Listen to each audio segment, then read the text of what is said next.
Hey, everyone. What's Happy Fog Day. It's a fog bank out there. It's the Fog Day.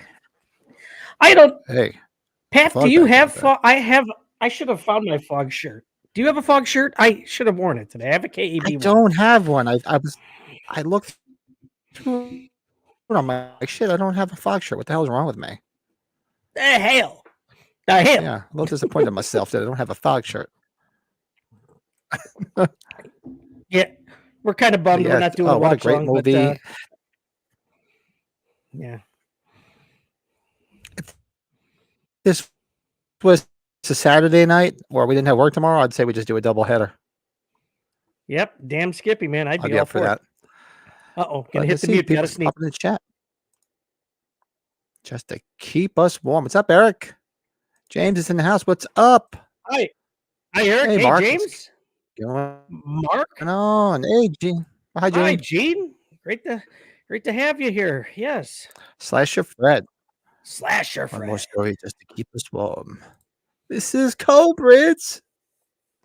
Now, are we all? Yeah, we should have. I didn't think ahead. I'm like, damn, we probably. Of what? No, I was gonna say, are we all fans of the fog in the chat? You're still lagging, I think. That sucks. Damn it. Better be. Uh-oh. What? What's up, Bill?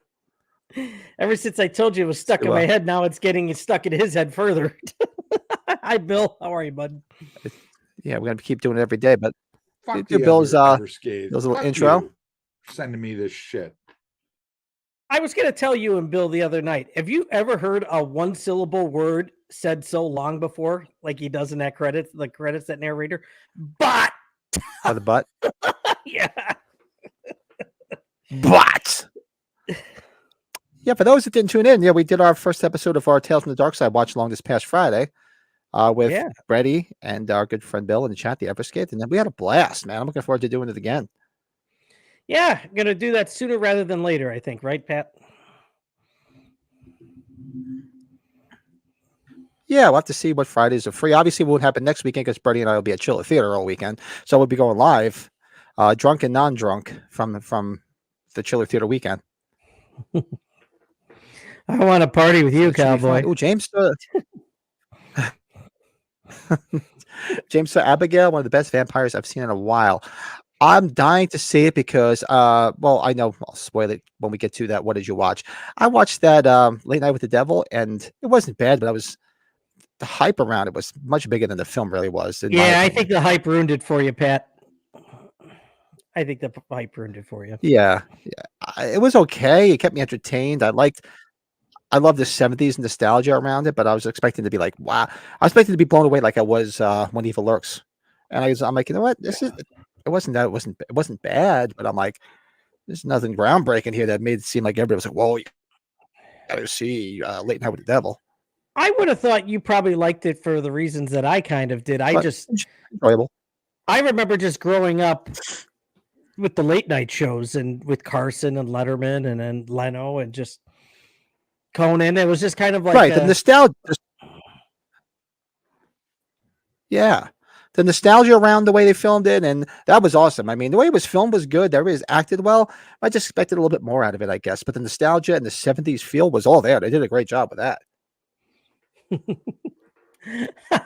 Look at what Gene's asking. That's pretty funny. Gene, have you not seen The Fog?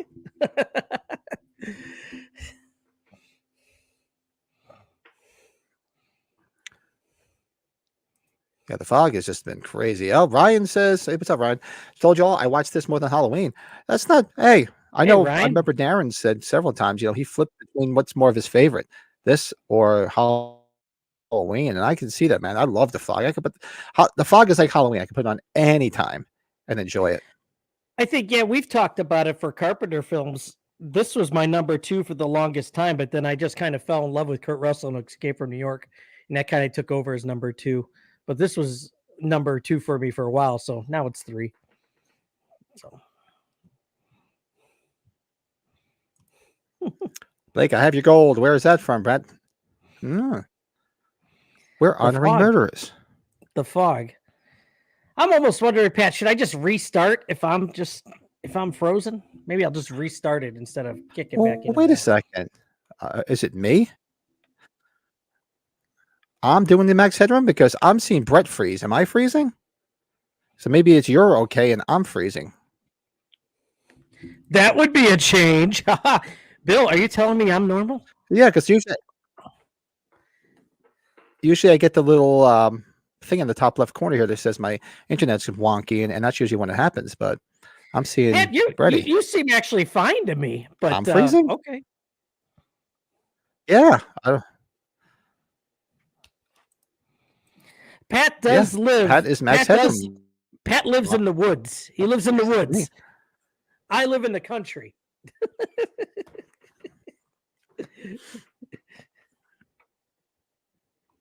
Hey, what's up? Frank's in the house. We went to this place on the H45 tour, and no hitchhiker jumped in my car for sex while women released.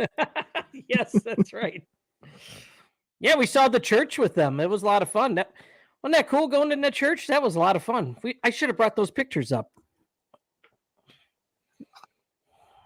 No, it was a blast. You know what? Let me turn this. Let me make sure I have everything closed out now because my computer will slow down. Because I'm not usually when I'm fucking up. It usually shows me that it's getting wonky. Ryan, you know it would be bad if I was normal. You know that. It's not fun if you're normal, right, Pat? No, what the hell's the fun of being normal? Or actually, wait, are you weird? Yeah, I'm weird. Okay, good. Yes, I am. Hold on, just a second. A few things here to see if I can make sure everything's hunky dory. Let me put it on the YouTube on my right. See if I can check it out. What's that? You checking the internet connections? Yeah, just checking a few things to see what's going on because I'm not seeing a freeze on my YouTube stream here, which is odd. Very interesting. I don't know. Drives me fucking. And the internet vampire's not here. He was actually here. So Terrence comes home Friday night. He's like, "Dad, I'm coming home for one night. I'm going to see Sabaton." I said, "Okay, cool." He's going with one of his friends, not realizing that Sabaton was opening for Judas Priest. He's like, "Dad, I saw Judas Priest," and I said, "I thought you were seeing Sabaton." He's like, "They said we were going to see Sabaton. Somebody bought a ticket for him," and he said that's because they were opening for Priest.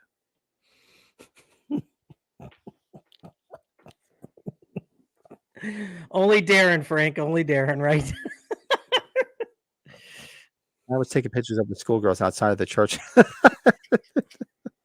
It's true. There was all those girls. They were playing like music. They were like musicians. They were playing like instruments.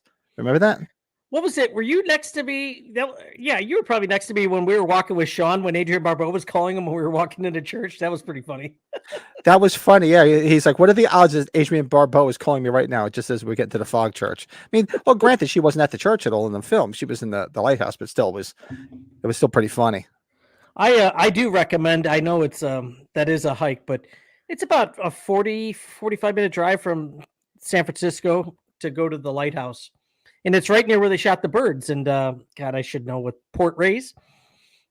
Well, isn't it like it's like Northern it's like California. 10 hours from where we were, right? Oh yeah, it's far from where we're at in Southern California. But like if you're ever in San Francisco, you start heading north as you're heading to Sacramento. You go to the Redwood Forest and up that ways, and you'll get to that lighthouse. Definitely check it out. Eric started watching us after age 45. My condolences. After looking at my photos, I was in the church with Brett. He's in some. Oh, really? Yeah, we were. That's funny. Oh, really, Eric? Oh, geez, I didn't catch that, Eric. Okay, you have to send us the pictures. Yeah, send those, Eric. Send them to message us or.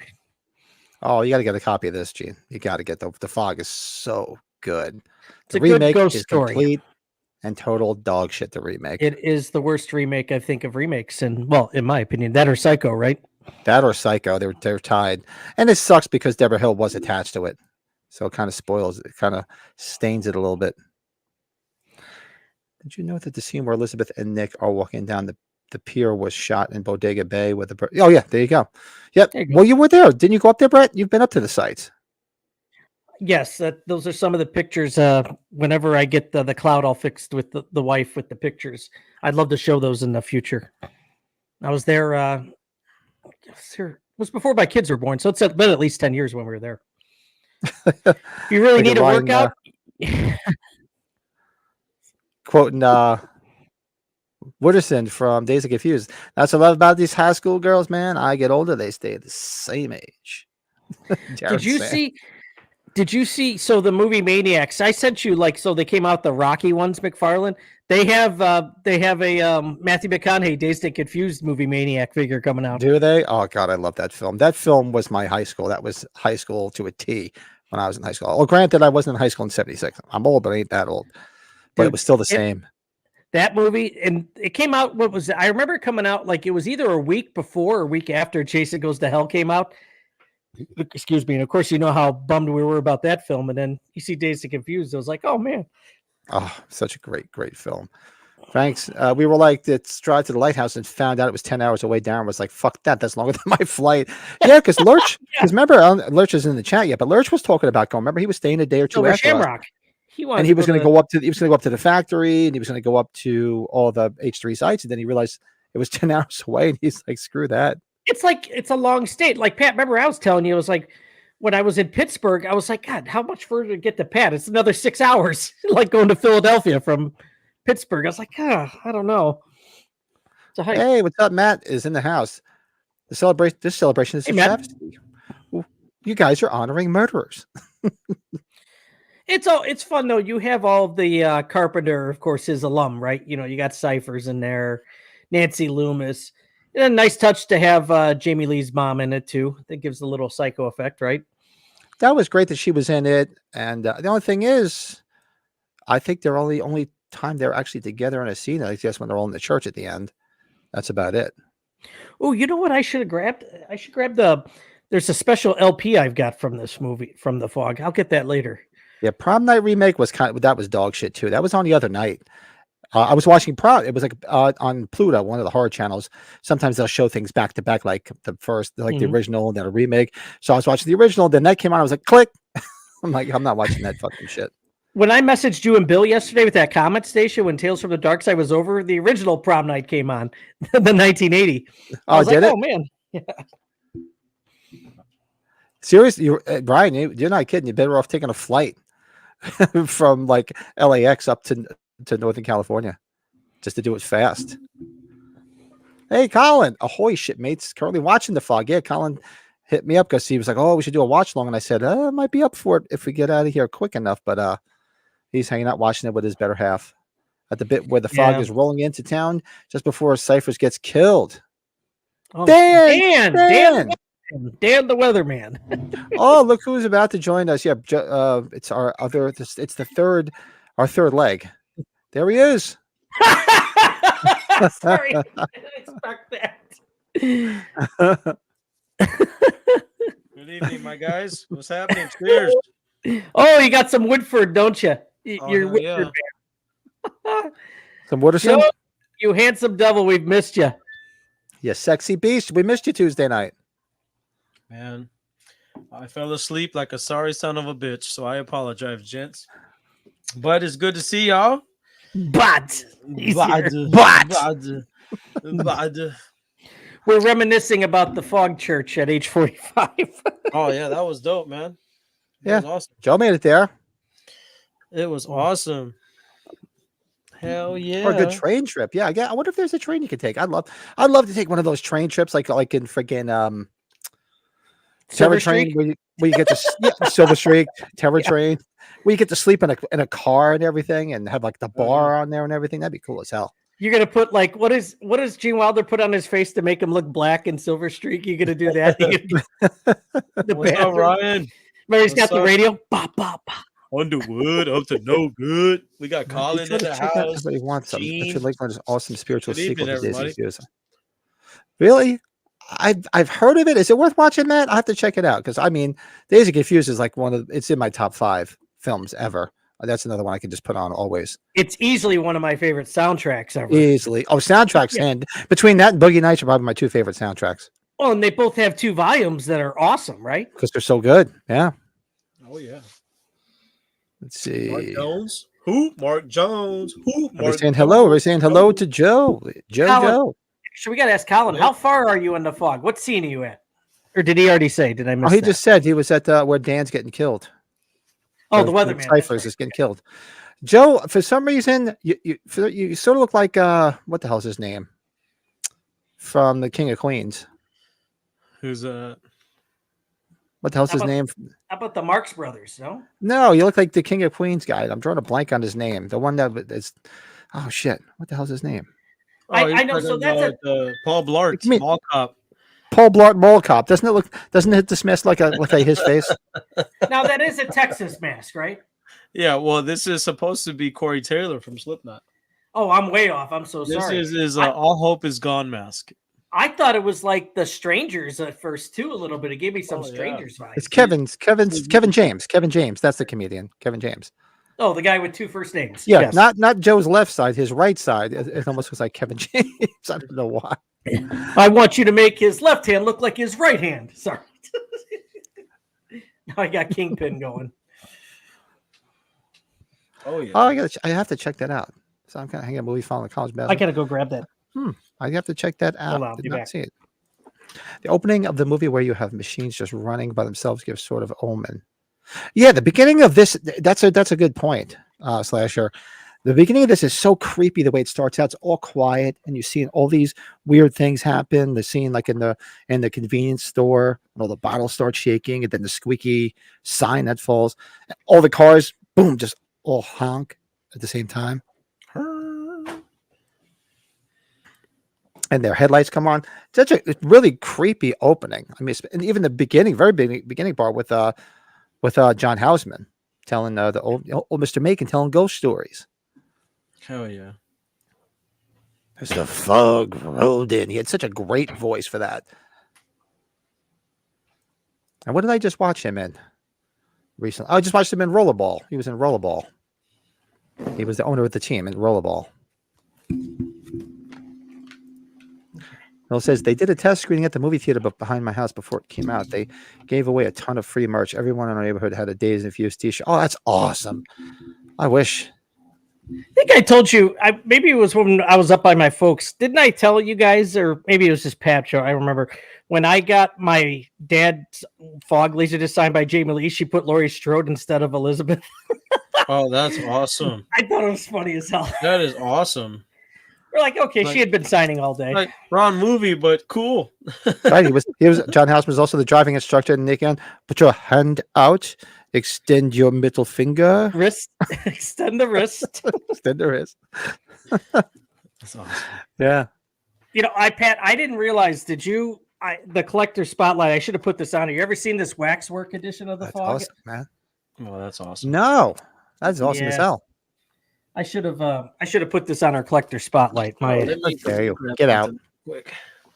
look at that badass thing. That's just some good shit. That's some good shit there. You know what that shit does to kids? You only got 5 to 10 minimum, Lewis.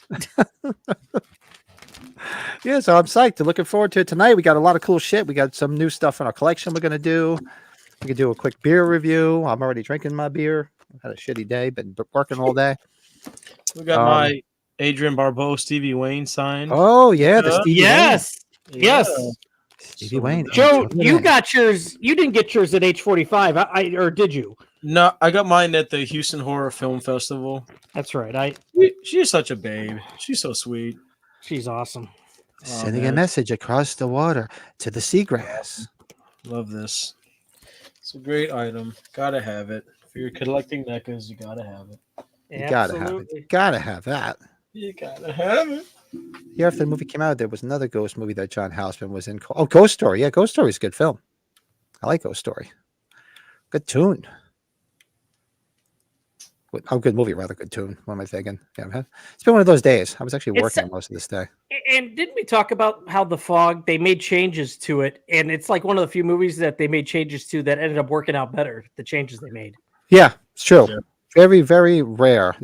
Jamie Lee's in it pretty much. About half the film she's in, right? You'd say? Yeah. Yeah. About half the film. Yeah, She's I'd not- say half. Well, we did do a watch along. It's on this channel. We did it about, Jesus, probably almost a year ago now. We did a fog watch along. I think it was right around this time. I think we did it for around the 21st of April. And shout out to my sister-in-law, Gina. Happy birthday. That's how I always remember her birthday, because it's April 21st. It's Awesome. Fog Day. Hey, thanks, Colin. I really appreciate thanks for looking out, my friend. Thank you. What's his name's only got one scene, or technically two, from Assault on Oh. Precinct 13, too. That Darwin Jostin, remember? God rest his soul. He's got the glasses. Yeah. Matt was lucky enough to go to Carpenter's very first concert in a small LA bar. $5 tickets? Wow. Mm. Adrian was there Matt, to see how his about son, that? to see Cody perform. That's awesome. I'm hoping he really gets out on tour. Anybody hear anything about it? If he's going to get off the video games and get his dead ass out and do another tour before he kicks the bucket? I thought it was inevitable, but I don't know. Could be wrong. Because he's putting some new stuff out. You figured he'd go out and tour, he'd promote it, do a couple of shows, maybe just major cities, not too much. I bet you once the album's fully been released, right? When's it fully coming out here? Soon, right? I don't know. But yeah, I'm hoping he does a tour, before he gets to the point where he really can't do a tour. It is inevitable. Inevitable. Do it now. So so do a quick beer thing. So Brady is drinking. What is he drinking? Oh, I just do that. Yeah, I had that orange Radler earlier today when I got back from some cardio for once. Nice. Oh, then I gotta add this. I added the wrong thing. Added myself twice. There's Brett's stuff right there. All right, let that show up, and we'll do that. We'll do some new stuff in our collection. Then it's all about the fog. Yes, indeed. Yes, indeed. We'll do a movie review of Friday the 13th Part 6, which we actually did about a year ago because we did watch it, but we figured we might as well go in chronological order since we just did Part 5 last Tuesday. That was a lot of fun. Hell yeah. Lots of fun. Lots of fun. So yeah, I was showing this to my wife. She was wondering, very apple cider-ish. It's a sour. It's one of those more of the sour beers, but it's very nice for the night warm weather. But I had this. That's from that brewery where they shot Halloween Ends in whatchamacallit, Savannah, Georgia, where I got that beer. Nice. It looks good, man. Joe, so if you see they got guava, watermelon, lime, sea salt, they tipped the glass and put the tahini in there too, which I was like, oh man, I said it right this time. Not Tajin. You knocked it out of the park, my guy. Not tahini. The tahini. If you don't know, this is when Joe, Pat, and I first got to know each other. I called it Tajin when we were offline once. I hope so, Matt. Joe laughed for like 20 minutes. No, that's awesome, dude. It looks kind of fruity, but it looks pretty good. Yeah, I think the sea salt and the guava kind of makes it not as sweet, so it kind of balances it better. It's true, /Aaron. It's ironic that one of the first 3 victims is Dick Baxter because that was the name of the guy Laurie wanted to go to the dance with in the original Halloween. Well, actually, that's who Annie suggested she should go with. Why don't you go with Dick Baxter? He'd go with you. Rather go with Ben Tramer. Oh yeah, Gene. It gets hot in here, but you fight through it. But it's not bad. It's not bad at all. Yeah, it's got to smell like feet by the end of the night. Ass and feet. Ass and feet. So yeah, and I'm drinking some Harford Haze from my local brewery, Log Tavern Brewery. Shout out to them. Joe's got some Woodford Reserve. That's right. Cheers, fellas. It's Derby season too. Derby season for Joe. Joe, I just keep seeing Kevin James every time I look at the bottom of the screen. I swear to God. Well, let's do a quick new stuff in our collection. Mine's queued up right here, so I actually did get a few things. Look at this, back on track. Oh, I got the little mini Halloween 2 robot. You found him, Pat. You found him. Yeah, I got that little son of a bitch and added him. He was only $8, thankfully. Pat will tell you, I sent him the pictures. Like, what's that little guy? Who is that? Yeah, I'm like, God damn it! It wasn't there when I went the other day, so I picked up the little kid robot. Picked up the Halloween 2 puzzle. I forgot to send that. That's on Amazon. You get it for like less than $20 at Amazon. Yeah, it was $14.99, I think. I picked up another puzzle. This one was online. Oh, that's cool. Oh no. So I picked up that puzzle. The trick is to stay alive. And of course, I got the books.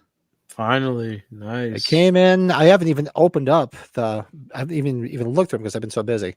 So this week I got to sit down and enjoy them. So Pat, the one on the right's not the one that's inside of the signed one on the left, right? Yeah, the other one, Yeah, You the other kept- one you open up, it's got the stuff in it, and it's got the cover from the OG novel with the Yes. the ghost. That's awesome. Okay, cool. So I did get that. So that did come in today. So that's what I got to add to my collection. I think that was it, right? Yeah, that was it. Now, Eric, I don't think there were any fog masks. I know, Joe, you have the Captain Blake figure, right? I never bought him yet. I'll get him sooner or Yeah, I later. don't think there's Yeah. any fog masks. I could be Yeah, wrong. I have the Captain Blake NECA Ultimate cloth figure. I think we have him in the Toonie Terrors figure. Oh, they made one of him. That's right. Yeah, he's a Toonie Terrors, and then what else? There's another. Is there? There's not an Ultimate figure of him yet, but yeah, he's in the cloth form. He's badass. His eyes light up and everything. I was gonna pull it down. I was actually looking for it, but I'll pull it down here in a little while. Joe, did you? Joe's gonna pull it down. Did you see that Contenders clothing? What they just released, and it was a real good sale for it. I did, buddy. It's all the 4 Rocky shirts. You saw it? Yeah. Yes. I was like, that stuff is such good fucking Artwork is awesome. quality too, man. I was like, I fucking love it. Dude, 4 shirts like that for not even $100, like with shipping. Dude, that's not bad, man. Yeah. That's not bad. It must have been a weird situation that to have Deborah Hill work with John Carpenter, and he's married to Adrian Barbeau now because they were together. It's gotta be a weird situation. Didn't they talk about that on a supplemental feature? I think thought Jamie somebody- Lee talked about it or something. It was Yeah, I awkward. think that there was a slight bit of tension. I think when she was on set, I think Somewhere there it was. said. Yeah. Matt's the encyclopedia. Let us know. I thought there was. Now, what are your guys' thoughts with the fog? Going back on the fog, the original poster where it's Dan the Weatherman, and then they changed it to have Jamie Lee on the front. I guess it doesn't really matter as much. I think the original one's kind of nice though, but I don't know. Yeah. Okay, that's where she doing talked that. about it. The man in his movies. Yeah, I remember seeing it. Well, you know why? I mean, just Jamie Lee Curtis. They made it by throwing her on there. She was the bigger name out of everybody, Yeah. out of all of it, and they threw it on there. But she really is in half the movie. Yeah, she really didn't have much to do with anything. That was matter of promotion, I guess, is probably. I like Mhm. that, Gene. They slipped up on that one. That should have said the trick is to put the puzzle together. That would have been cool. Kind of like the Halloween Atari game. What's it say? The game where he comes home or some shit like that? Is that what they say? I forget. I have to go look at that. Let's see. Yeah, but you didn't send me a picture, Brady, of. I'm waiting for the box. Oh, okay. You didn't want to. No. Did you tell What's Joe? in the box? What's in the box? Did you let Joe sneak know? peek. No, I didn't, Joe. So Look at this guy. Holy shit. it's an original. You're the one who bought the Atari game. Oh, did you see one post? I did. Yeah. Oh, you sexy something. See, that's just damn Just- it. Yeah. It Yeah, wasn't sexy explaining it to the wife, but Oh, but no, man, that's some elite shit, bro. That's some elite ass shit. You've joined the Yeah. club. so Pat, I talked to Pat about it, so I just bought a reprint box for now until maybe I find another one down the road. Some guy in Germany selling reprint box that are spot on. So okay. Hey, Does it nothing have the wrong with orange that. on the back for this? Where it says for 2 players, or is it white? Because originally they were making them white, so they were a dead giveaway that they were reproductions. But then they really started making them look exactly. I mean, exactly like the original. Well, I better freaking look at that. That's a good point, Pat. Jeez, Yeah, filth, Florence, filth. Yeah, luckily it didn't cost that much. the box. The box. yeah. The boxes are cheap. You can get them. Yeah. That's awesome. See, Did so you get Brett, any yes. new things there, Brady? Oh, look at him. Ooh, Yes. sexy. Yes, I jumped at FYE and oh yes. So yeah, I'm part of the I signed as a free agent to the Michael Myers baseball team. I fucking need that, Me man. too. I fucking need that. God damn. Joe, they might have had some more. Yeah, I'll be back there on Tuesday in that mall before I If you stop by and you see an extra large or a 2X, bro, I'd really appreciate it. That shit looks amazing.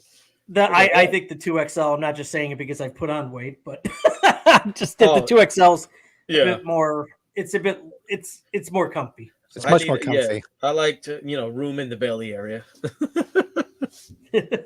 Hell yeah, that's Yeah, right, dope. Matt. Dude, Awesome I tell- uniforms for Pasadena softball league. Yeah, right. Matt, you bring up a good point there. You know, Pat, if they made this like Yankee pinstripes with orange pinstripes, or like with the Cubs with the blue pinstripes, imagine that the stripes. Take It's my perfect money. the way it is now. Don't get me wrong. Just It's nice, take my I should money. say. And they were Just do the affordable too. pinstripes. They didn't rape you on these. I think they were pretty cheap. And did they still have the deal buy one get one half off? Yes, and I didn't do it. But I got Joe, two they of have them. a Texas one. They do have Texas Chainsaw. They have what, a Jason and a Chuck? No I don't know what shit.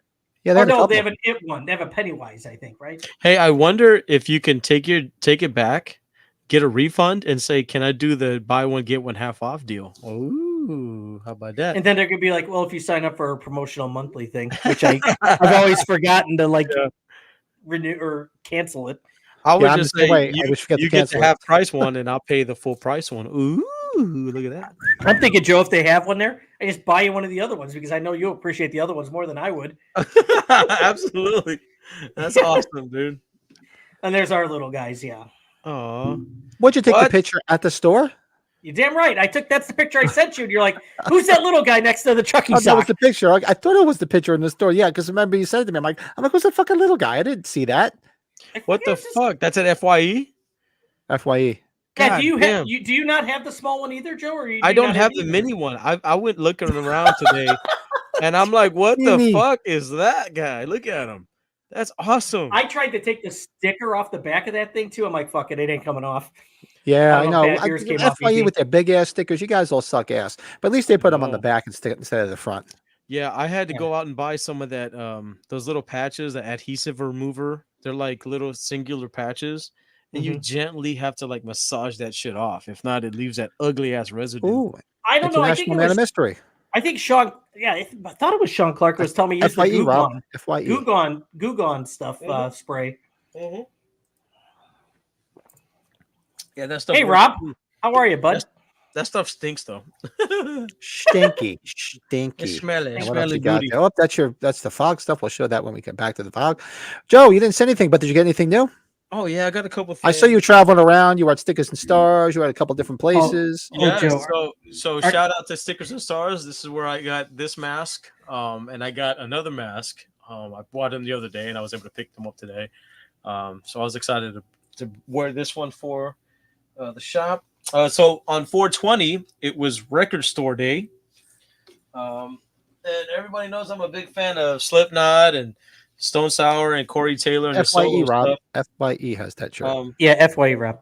This is the Record Store Day exclusive CMF 2B or not 2B limited edition Candy Floss vinyl. So you had to order this in advance, and they were in limited quantities. And a local place here, Hog Wild Records, they were able to get one for me. And look at that. So this is kind of like the B-side of his recent album, CMF2. So if you know anything about Corey Taylor and me, I'm a big fucking fan. So I love Is that this shit. cover? I was thinking of what's the cover? Band on the Run. I was thinking that's what it looked like yeah. from a distance. Oh yeah. Oh yeah. Let's see here. Well, this figure, I was kind of hesitant on buying it because I like the movie, but it's kind of the worst of the three films. But everybody knows I love Donatello. So I was able to finally cop my Donatello from TMNT 3. You see him? Oh, Turtles in Time. That's right. You don't like Turtles in Time that much. Yeah, I do not. But look, this one has the scepter in it. So this one happens to be Raphael and Donnie. But Donnie's Raphael. So are the other two in a separate 2-pack then? Yeah, so there is a San Diego, there's an exclusive that has all 4 turtles in one package, but that shit goes for like $300 or $400 online, which is stupid. Oh, wow. Screw that. So Hey, Matt. these are Walmart exclusives, these 2-packs. And then these are actually going like hotcakes if you can find them. So this is my, finally found my Donnie. See, I'm glad Matt Russell. I'm kind of with Matt, Joe. He says he likes. I actually like the third Turtles movie. I'm surprised I did. I mean, to me, it's okay. Like it's watchable. For me, it's the first 2 movies that are the best. The Third Ooze, one- Secret of the Ooze is some good shit. The second one. Yeah. Tattoo. That's true, Bill. I've always found it funny that 420 is immediately following the fog day. That's technically 2 days of being in a fog. Yeah, did everybody participate? Yesterday was 420. Oh shit. All right, and then last but not least, I actually was able to find this. So Primitive is a skate brand that they usually sell at like Zoomies or whatever. But I found this T-shirt, and this is a recent drop. And check it out, they did the collab with. Oh yeah, Yeah. that's the skater store, right? That's the right. Gator store. That's right. Yeah. I've been wanting to get some stuff from them. Oh, Joe, that's beautiful. I love it. They're premium, man. They charge a pretty penny, but Yeah. cool artwork, and then on the stick on the actual like tag, it's a sticker. So you get this cool Michael Myers Primitive sticker. Holy shit. Is it kind of Yeah, like tell Bucky's? me. Is it like a sticker like on the tag? Yeah, it is. It is. So Oh, it's Joe, I was actually- guessing. I'm actually gonna take this one off and put it on my MacBook. But yeah, they all come with those little stickers. So They actually, made skate decks too last year. Didn't they have skate decks that matched? That had Yeah, Myers they on have it? We a talked to silver- Travis, right? Travis. Yeah, they have knew a about silver it. and black one that I have, and then I want the black and red one, but they're sold out right now. So I'm looking for a new one. Actually, let me see if I can grab my skate deck and show it to you because this is awesome. But yeah, this shirt was $40, so they charge a top dollar for this shit. Oh wow, Let me see. I'll be right back. $40. Yeah, it's good stuff though. You're right. Space American Hero. Yeah, it used to be on shit. Was it on MeTV? I used to watch it. I mean, I watched it as a kid. Yeah, Space Bill American was. Hero. Yeah, I'm thinking of Walter Cobb from The House. Walter Cobb from House. William Yeah. Cobb. Oh, we'll see him. We'll see him on at Chiller. Yeah. Yeah. So Frank, you still in the chat? Frank's supposed to meet up with us next Saturday. Just want to make sure.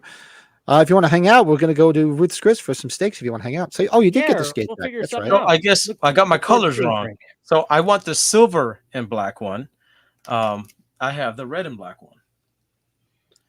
Look at that. I gotta go. I passed by that. You know- There's one, two, like 5 stores down from FYE. I And think I always forget to go in there. those guys should have been at age 45. They would have done a killing. Oh, they Mhm. would have fucking murdered it, They man. would have cleaned up, especially over there. Skating's big over there, Those man. guys would have done a killing. Yeah. But the artwork is just, I mean, it's top notch, man. It's the shit. That's cool. What is that thing, Joe? Is that about $100 the board? No, it's actually like $75-$80. Okay. It's not too shabby. Yeah, and the plane is on the roof. The Fog is a quick moving movie. It does well because it keeps you interested. There's not really It's a good ghost that's the story. one with Hal Holbrook. Hal Holbrook he plays Father Malone. Father Malone. Father Malone. Yes, and then he doesn't pay John Carpenter at the beginning. Bennett. Well, why don't you come in at 4:00 tomorrow instead? Okay, Father. I believe we reprised that line at the church. Yeah, we did. Yes, we did. That's true. That's right. Yes, we did. Awesome. So Talk that's about a what bunch everybody of got. nerds going through that church, though, right? That's what everybody arguing- got in their collection. Let's just talk Fog. So, everybody, before I always forget, I have the little thing scrolling at the bottom. Do us a favor, hit that like button. Do Yeah. I always forget. I always forget. Do it. Hit that like button, guys. 14 people, hit that like button. Help everybody find how annoying you are. Not that any of our streams are monetized because we dude. curse and drink and they don't let us make money on any of this shit. That's pretty true. Every freaking stream they shoot it. No, that's not. You're not suitable for advertisers. We're So, too yeah. vulgar. Too vulgar. We're too vulgar. Those guys are horrible. What's wrong with them? We're a product of the times, man. Yeah. Shit. That's how we So- effectively communicate. We Looking curse. for a lobby Everybody card out there in right the chat, obviously except for Jean because she has not seen it. Tell us about the first time you saw The Fog and where did you see it? Did you see it in the theater? Did you rent it on VHS, DVD? If you're young, did you stream? When I saw The Fog for the first time, I didn't see it in the theater. I saw it. I believe it was Skinemax. It was either Skinemax or HBO. I remember watching it at home. now. Don't talk dirty, Pat. Yeah, it was definitely on the two. Skin So I don't know. Nobody here is old enough to have seen it. I mean, I probably could have saw it in the theater. Maybe it was 1980. Would have been 8 years old, but no, I did not see it. Matt borrowed the old MGM DVD to see it for the first time. Nice. Look at Bill. Bill's double dipping, sending us likes from 2 different places. He's double teaming us. You kinky bastard, you. That's awesome. Eric saw it on HBO. Yeah, I forget if it was HBO or Cinemax. Truth be told, it was one of the two because I know we had them both back in the day with those that remember the old push button cable boxes with a wire. Oh yeah, wow. Oh God, Oh, yeah. You really I date saw myself it now. on CED of all things. If we don't, we remember CEDs, right? Yeah. What's Adrian that? Barbeau's name is first on the poster over Jamie Lee's, but not on. Well, I can see it because she Joe, pretty much Joe, was you more of know the those, star. right?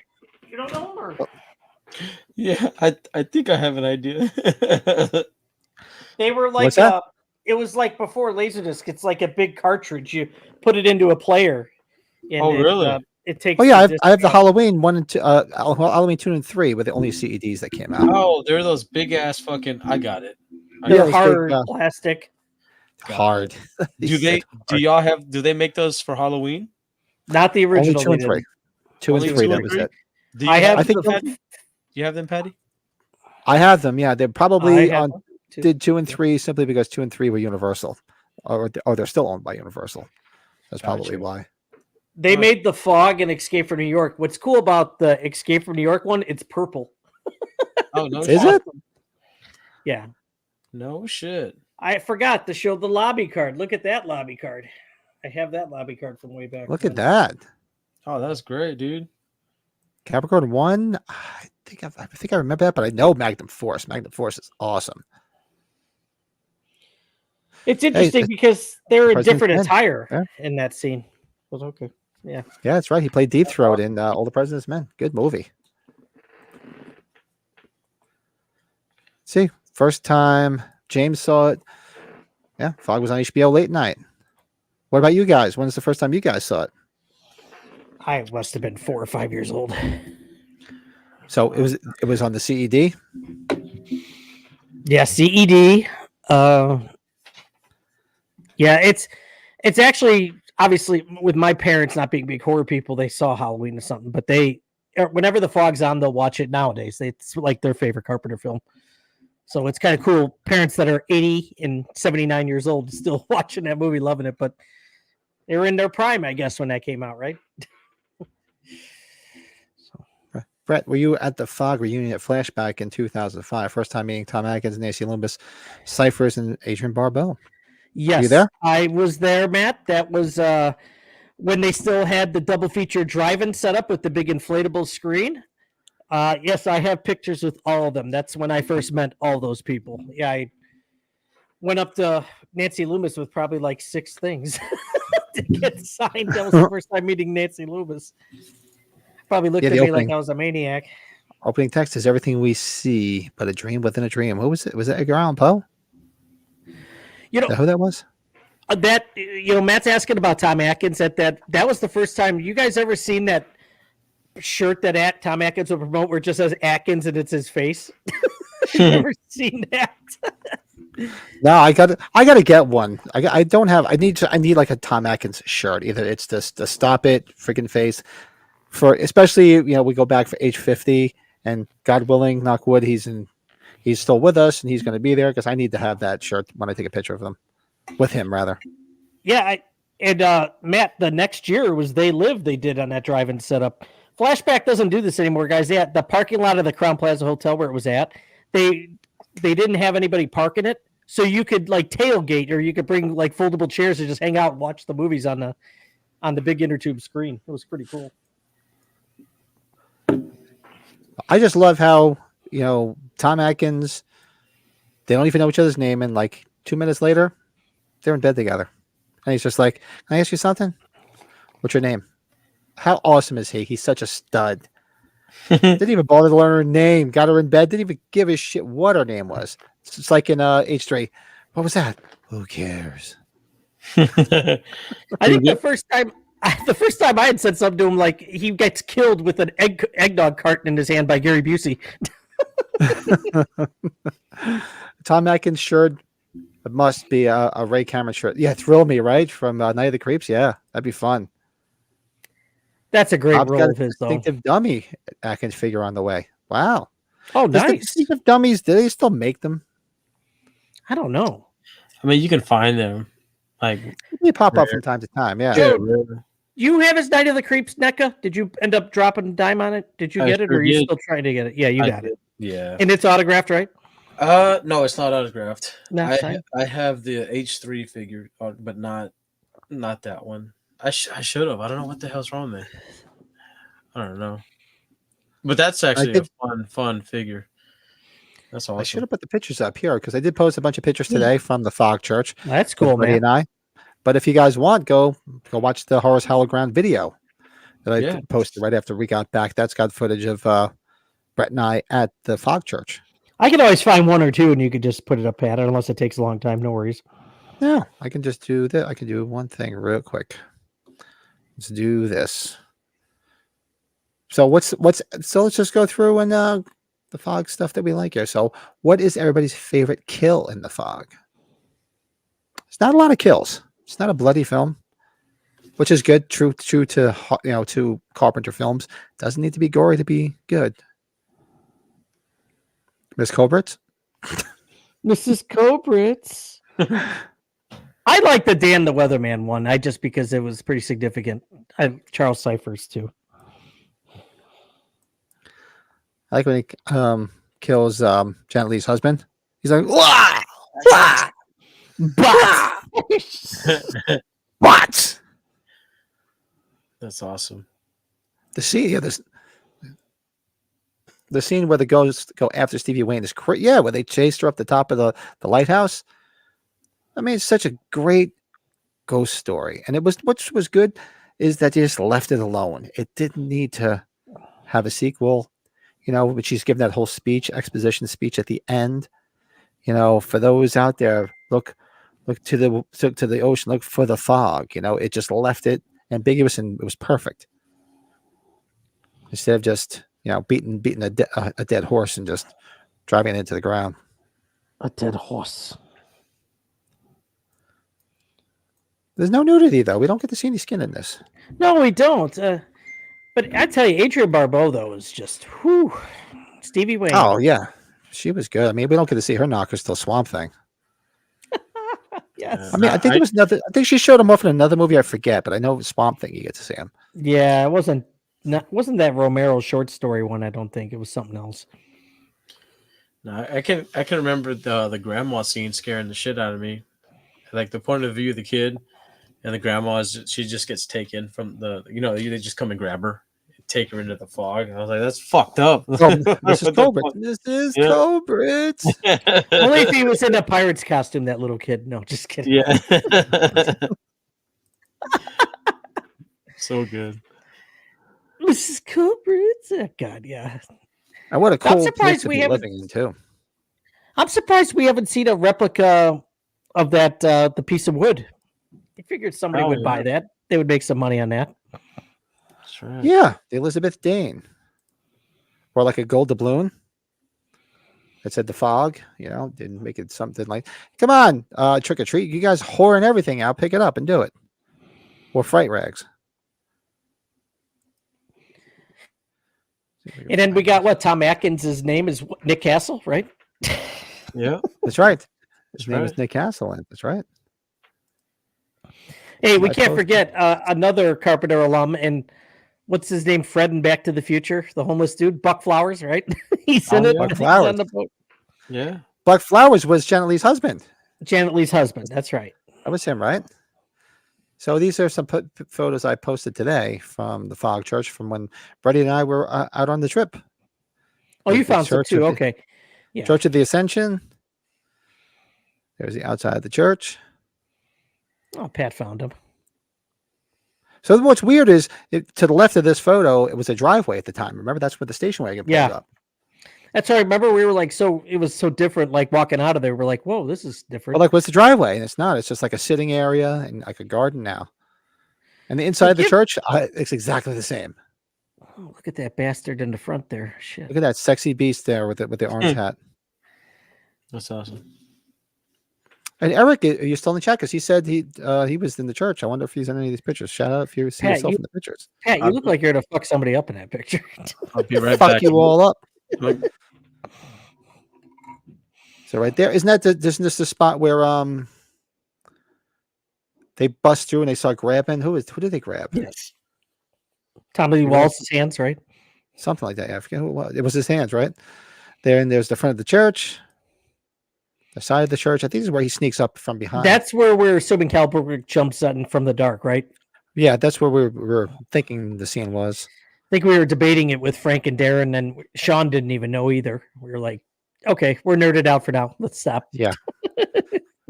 Yeah, the church. It's just amazing how it's exactly the same. Oh, and then, of course, there's Miss Janet Leigh's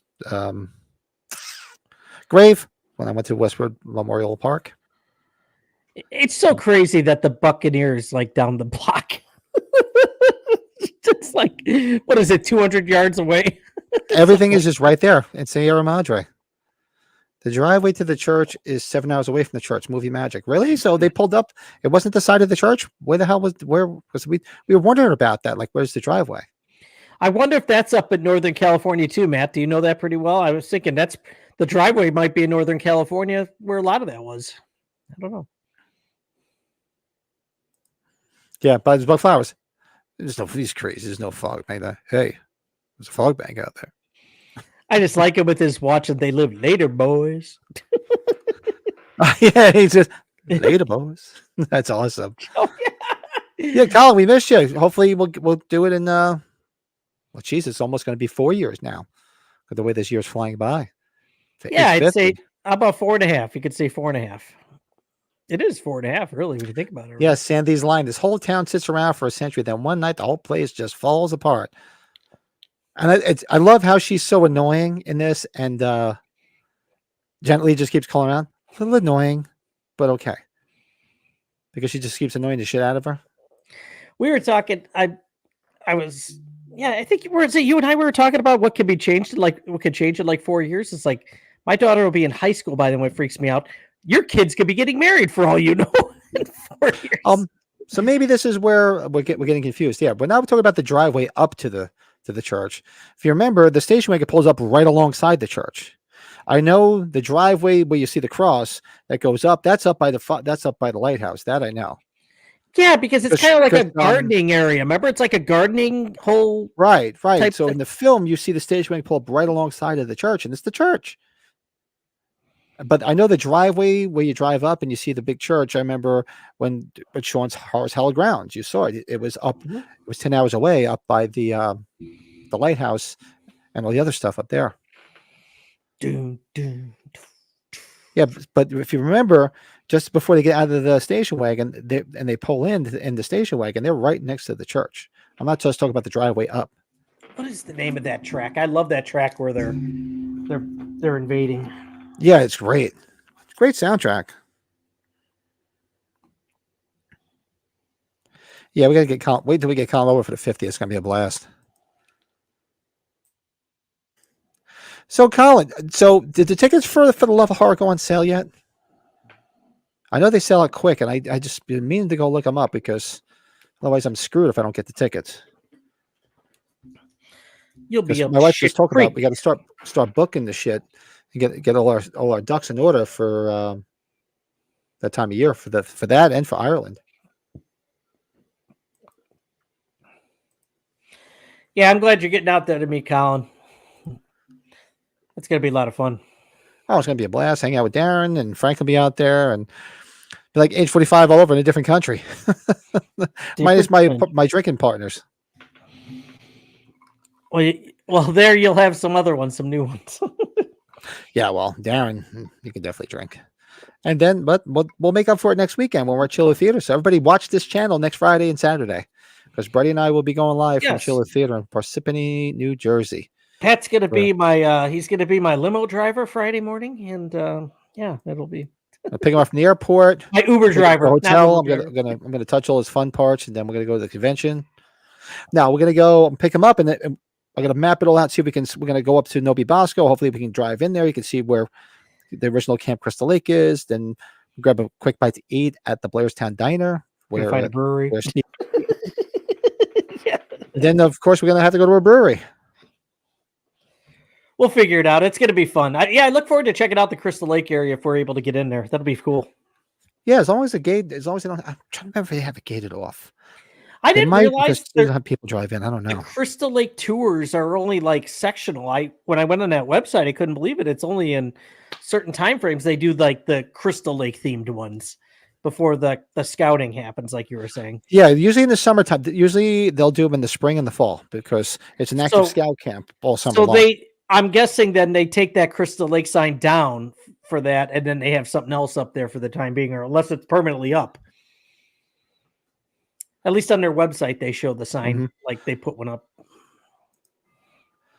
Got your entry tickets so far, but I haven't bought any guest tickets yet. Oh, so the tickets to get in are. Oh, I gotta go on. I gotta go make sure they didn't sell out because I think Darren said they do sell out. I have to go check it out.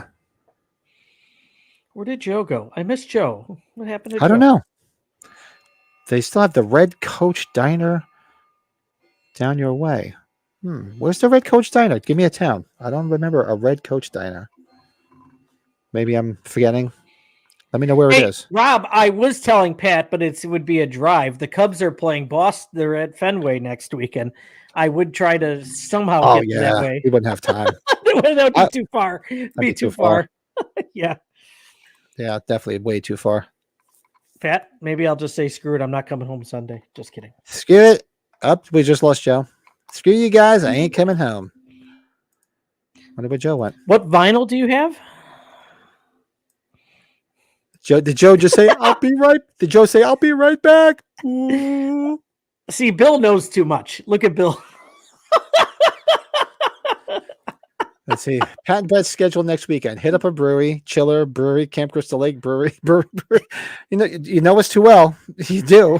I laugh because Bill knows this. I live close to there's the village of Crystal Lake. There's a Crystal Lake near me, a suburb. And it's a pretty big suburb, and there's a Crystal Lake Brewing.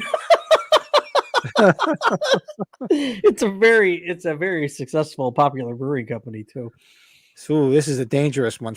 Brett's probably spent more than me. What's the most you all spent at a horror convention?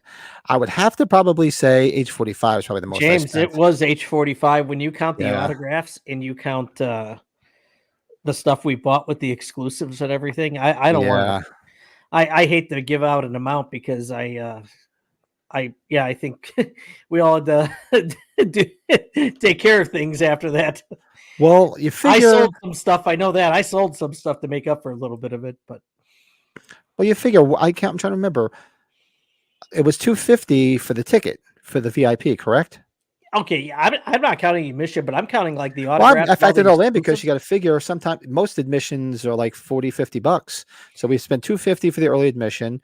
It was $150 for the drinks with Atkins, right? Yep. And then it was another $125 or $150 for the Horace Howard grounds. So that's $300, $500, so $550 before I even got in the door. Yeah, I guess I'm probably close to $2. I'd love to know what our buddy Chicago Boogeyman Brian, he spent. He did pretty well. Yeah, and then on top of it, I actually didn't spend as much as I thought I did. But so if you add, well, you put it this way. Well, I was out there for a week, so put it this way: soup to nuts. The trip, since I was out there for a couple of days early with my wife, and we toured some spots in California. That whole trip to H45 cost me soup to nuts with spending money probably about $5,000, maybe $5,500. Yeah, for the week. Considering being out there for the whole week. Wife and I going out to eat, going to sites, and then all the shit. Probably $5,500. Which is and actually I budgeted a little bit more, so I was actually under budget. Ooh, James, where was that at? I think Christina Ricci's autograph. I think I spent just $50. I'm curious. Sorry, Pat. I didn't mean to. There's a whole bunch of stuff on there. You got David Arquette also too. Did he charge you $100 when you got his autograph? I think David Arquette was maybe $60 to $80 at Monster Mania when you and I were there. I just know how long I had to wait. Remember, that was a long wait because you were at the hotel for a bit when I was trying to get that done. Oh, you have cousins? Oh, West Caldwell. Yeah, but it's not far from my brother. And they have friends that live in West Caldwell. But I know that diner. I'll probably have passed it or have seen those diners. Yeah. Well, we'll have to talk. They put everybody. They announced where everybody's staying in their rooms for, I guess that Chiller Theater is everywhere. You got to go all around the place with there's celebrities in different rooms and shit. There's all different rooms. Yeah, Chiller's always been that way. See, James Remar canceled. Did you see that? No, he did. Yeah. Bastard, kick him right in the balls. It's good that you didn't want to spend that much money on a photo. Yeah, now I don't feel so bad. Raccoon eyes, but no, I spent that money and I would do it again. I'm ready to do it. I'll be doing it in 5 years. It was worth every penny. Yeah. I've said it before. It was probably the trip of my life because got to hang out with Brady and Joe. met some good friends out there, and finally, after you figure I saw Halloween for the first time 44 years ago. So after 44 years, I finally got to go see all those places up close, and it was just amazing. Worth every penny. Worth Yeah, every penny I Raccoon paid. Ice. That's funny. We were prepping it, and I'm sure it's kind of annoying with some people after a while watching us. It's like we were so looking forward to it. We were prepping ourselves financially, and Yeah, I mean, I saved. I'm not sitting here. I don't claim to be made of money. I'm not. I saved, and my wife will tell you that I saved for well over a year. I kept socking away a little bit of money here, a little bit of money there, a little bit of overtime here, a little bit of overtime there. did you say just to Joe cover had all to of it. jump out? Sorry, she sent us a private chat. So Did he? yeah, I didn't see that. on Right. Zoom, on her not on Facebook, the private chat on the what are we on again? The duck On thing Instant- here. Instant StreamYard. Messenger? Private chat. Oh, the private chat. Okay, I always forget to check that. Oh, okay, yeah, he had to run. He had to go take care of something. Fortunately, it's nothing bad. He just had to go take care of something. No biggie. I mean, it's a biggie. We miss Joe, but yeah, as long as it's nothing that's an emergency, thankfully. It could be a shorter show too. We don't have to really go crazy on it. We got a lot of stuff happening before Chiller. So that and late after the bars. Well, White Castle, yeah. Oh God. I Late can't eat night. White Castle. We go out to the bars and hit White Castle like 2:00 in the morning. Get like 6 double cheeseburgers, fries, onion rings, and then a shake on top of it. Then the next day felt like somebody took a friggin' cement mixer and just poured it into my stomach. Dude, I can't eat White Castle, dude. I'm not an onion guy though. That their things are kind of made up of onions. Oh, I love it. God, I love it. I could eat them. We used to get them. You know what? We would get them every year at New Year's. We'd always have somebody pick up a Crave case and have them at New Year's because you drink and party all night long. It's like it's a once in a while thing. You can't eat them all the time. No way. No. Give me a Chicago style hot dog. I'll do that. Yeah, autograph tickets for the 78 cast. The thing. Oh, that's who there's going to be at. Yeah, that's a big deal there. though to have them there for you though, man. That's a pretty big deal. So I always hear Roy Rogers. Oh God, I love Roy Rogers. They had one up here and it didn't do that well, and they closed it. So you go to Chiller 2 Raccoon. You going to be there? Yeah, Raccoon Eyes, you're there. Say hello. Meet up with you. Say hi. Yeah, come over. Say hello. We don't bite. Well, Brett might, but I don't. Was Eric on one of the buses? I'm sorry if was he on? No, he said he was on our bus. Okay. Oh man. See, now I got to put a name with a face. Was it? Oh, that's right. We paid extra, right, to get on the bus with Sean. The Sean Clark one. It was like yes, Eric was right. So Eric, were you on the bus with me and Brett? The one with we were on bus one, I thought. Because we were on bus one. Brian had to get on bus 2. Remember how we signed up for that? It was so random how that was. Yeah, because we were on bus 1. Hold on a second. I'm trying to clear my throat. Were you there? Yeah, we were on bus 1 with Warlock and Spencer. Jono. Oh, yeah. We had the Dark Ice 9 Kills or whatever guy. Oh, so you were on bus 2. You were on the bus. He was on the bus with Brian. Chicago Boogeyman. Entertain the kids really quick, Pat. I have to take care of daddy thing really quick. Oh, go do it. Go do it. Okay.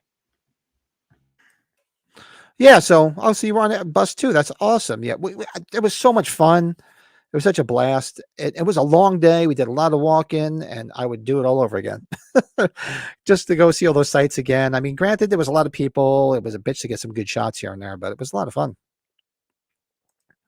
Raccoon says, not this time. I wish I could. I met all the Warriors guys years ago. Last time I went to Chiller, it was probably 2013 when Ace Frehley was there. I was there. Yep. Do Monster Mania since it's closer to me. Yeah, Monster Manias, I'll do at least 1, maybe 2 a year. I was going to go to the New Jersey HorrorCon, which was today in Edison. It was all weekend, and I just never made it. And I thought maybe I'd sneak there today, but I was doing a lot of work from home today, so I just did not get there. Plus, there was no Halloween people there, but it would have been fun just to go. You know, it's always fun to see if there's some shit I could buy. This is actually the first Chiller I've been to in probably, I want to say 2 or 3 years. Yeah, about 2 or 3 years. I used to bring my son to them all the time. He loved going to the Chiller theaters with me, and he would probably be going with me and Brett, but he's at school still. And then Pat, you're a loner. I'm yeah, I'm all by my lonesome. Should I do like the Garth? I don't mind being alone. Yeah, the big tent out chiller theater, and they would always have good. I remember the one year they had the Sanford and Son pickup, and they had the Batmobile. They used to have a bunch of cool cars outside. Yeah, look at this. Blake is taking it. He took Joe out. He took Brett out. So soon I'll be climbing on top of the lighthouse like Adrian Barbeau. Do you? Well, hold on. I'm clicking. Why isn't it showing up? Do you remember the first horror convention you've been to? First one I went to, I'm trying to remember what year it was. It was Chiller Theater. Because by me, Chiller Theaters had been going since the late 80s. And I would have to say the first one I went to was probably the late 80s. I think I just got my license in 89. And I went to Chiller Theater because I had been still collecting Kiss memorabilia. And they used to sell old bootleg Kiss tapes there. And it was weird. It used to be at a small hotel in Secaucus, New Jersey. And it was like all over the hotel. It was in the lobby. They didn't have a separate room. It wasn't that big then. It just grew. But I would have to say, yeah, Chiller Theater probably my first one, probably like 89. That's a long time ago. Yeah, and I was basically going for Kiss stuff because Kiss had started the Kiss Expos in the mid 80s. So I used to go to all the Kiss Expos, and they used to be in the Secaucus Convention Center. The what do they call it? The Harmon Cove Meadowlands Convention Center. That's where the Kiss conventions used to be. And I remember going, and then they had a sign that said Chiller Theater, and it was like a horror thing. I was like, oh yeah, man. And that's when I started going. Wow. That was your first convention, huh? That was probably my first one, probably 89. Do they charge for autographs? Back then, I don't remember them charging for autographs. The Fangoria shows didn't back then. Yeah, because like they would sell, if you bought something, they would just sign it. But now, no. Now they know. Well, actually, you know what really probably killed it? People reselling it. Like if you just bought it, they'd probably sign it for you. It would be cool. Yes. But then people started reselling it, and they're probably like, you know what, screw this. They're going to make money. Plus, they also took a big cue from sports figures who don't sign shit for free either. And they make a ton of money. They make a shit ton of money. Like when you go to this, well, you've been to the sports memorabilia ones. I've only been to one, which is the recent one I went to with my neighbor Mike, and they have a whole separate room for all the sports figures, and you can't even see them unless you pay to go in there. Like normally you can just walk around a convention, you see everybody. They were like hiding them out, like you're not allowed to see them. I'm like, seriously, fuck that. Well, ours was different. Our sports show was different, where like you could see them from a distance. Probably a good 40, 50 feet. Right, which is fine. At least they're out there. But this was like a totally separate room, and there was a guard there. Unless you had a pass, you couldn't get in there. And each signing area was like cordoned off. It was like a maze. I'm like, seriously? East Coast people are monsters. I'm like, fuck that. I'm like, these people with their pants on one leg at a time. You go to a horror convention, you see all the people walking around, and you can say hello to them. Here, they're like all like escorted in the back door and everything. I'm like, seriously? Go fuck yourselves. Get over yourselves. I saw Colin's post about Alice Cooper. I gotta tell you, Colin, I haven't met too many musicians, but he blew me away with how nice he was. I gotta tell you, awesome to talk to. Like I didn't realize he was I heard he was a big golfer, and I was telling him, I met him in 2016, end of 2016. And I just told him, like, hey, with my job, I'm starting to golf, and I've never really golfed before. And he just had a lot of positive things to say, and just, hey, you got to play all the time, and don't let the game bother you. You got to play every day to get really good. It was just a little story about Alice Cooper. I'll remember that, talking to him about it. So. Yeah, Chiller always had a lot of the cars. I remember they had. I think the last one I went to, there was a Batmobile there. I know there was the Sanford and Son pickup truck. Didn't you have Christina Chiller? Or no, they didn't. Not at that one. No, I didn't have the Chiller. But what was the other car that they had there? The Monkeys Mobile. They had the Monkeys Mobile there. Well, aren't they having the Munsters one this time? Or not the Munsters? They had the Munsters. They had the Munsters one there too. That year, they might have it there. That's usually there. Well, if I was a bootleg guy. Yeah, I used to buy all the tapes. Yeah, she used to get the Misfits and Danzig tapes. That's where I used to get a lot of my Kiss concert, was the bootleg guy at Chiller Theater. And there was another guy that used to have on the Seaside Heights Boardwalk. There was like a little record store. And the guy used to sell all bootleg tapes out of there. So I used to get a lot of bootleg tapes there too. Gene, have a good night. Thanks for joining. Thanks for the kind words. Awesome, Gene. awesome. Yeah, thanks Thank for you. popping in. Have a good week. See, Maybe we'll see you Tuesday night. Matt's got me on the Hunter thing because I'm going to get that photo op with the Hunter duo on Saturday at Chiller. I'm excited about that. That'll be cool. Awesome. At 2003's flashback weekend, they kept Robert England and PJ Souls in a separate room. You had to buy a ticket to get in. I had to keep buying tickets to keep talking to PJ. We became good. Yeah, to me, that's like, look, just keep an open room. Obviously, you're not going to walk up to the table and just chat with them because you have to wait online and do your thing, and that's what the handlers are there for, to keep people away. But to sit there and hide in another room like you're not allowed to see people, it's like, come on, get over yourself. That convention Matt's talking about, that was my first horror convention because it was 2 months later was the very first Halloween convention in Pasadena. So that's how I remember that pretty well. I would love to meet Alice Holy Grail. Well, Alice was at he was at the Monster Mania that when Frank was there, when I ran into Frank, when I had the Atkins figure signed for the podcast giveaway. In Days of the Dead. Yeah, he was like 2 tables over Alice, and his line was long, but it wasn't that long. We could have got on it. Raccoon loves the Hunter theme song. I'm trying to remember it. Do you remember it? Come on, sing it. Go ahead. Don't you remember the gun at the beginning? It does like this little pat. Oh God, it's yeah. Just Matt Russell. Send Matt Russell a link. He can sing it for us. No, just kidding. It needs to be a John Carpenter convention for all his. You know what? He could easily do something like that. He really. I'm going to tell you, Eric, that should happen. It should. They're missing the boat on that one. And especially somebody that likes to make money like him. And Eric, you were there with us at H45. He was shocked. For whatever reason, he never really connected that the Halloween conventions were a thing. And then I'll tell you, if he's still around in a few years, if he still wants to do them, he'll be there to make money. He'll make a ton of money. Yeah, he missed the boat on that. He could have cleaned up at age 45. He could have cleaned house at age 40. And so could Jamie Lee. The two of them could have cleaned house. I mean, not that Jamie Lee needs the money. I know as much as I'm not a big fan of her politics, but she does do a lot for charity, so she could have gave a lot to charity. But they both could have just cleaned up. Yeah, and I got to get. I missed. He was playing in New York, and I missed it. I did not get to see him. I'm pissed. I'm going to tell you, that would have been, if I were to ever buy one of those pinball machines, I would do what our friend from the show, Jeremy Moorhead, did. He bought that. He took the plate or the front sheet off the pinball machine. Had Carpenter sign it last week, which was cool. Yeah, I saw that. That's awesome. Well, a lot of I'd go to KISS conventions. You see a lot of them. They would have the plate, the front of the Bally pinball machine, and they'd be signing the glass for people. I'd be too nervous carrying that shit around. Raccoon said Patrick Stewart was like that. He was on the other side, away from all the other guests, like he didn't want to mix with the riffraff. I mean, I don't blame you. You see somebody like me, you probably would run the hell away. But the biggest thing to me is like when I'm standing there and I'm giving you money for an autograph, I'm not expecting you to kiss my ass. I'm not going to kiss your ass, but just be polite about it. And sometimes you see people are real dicks about it. It's like, seriously? Hey, Pat, let's play some Truth or Dare before H50.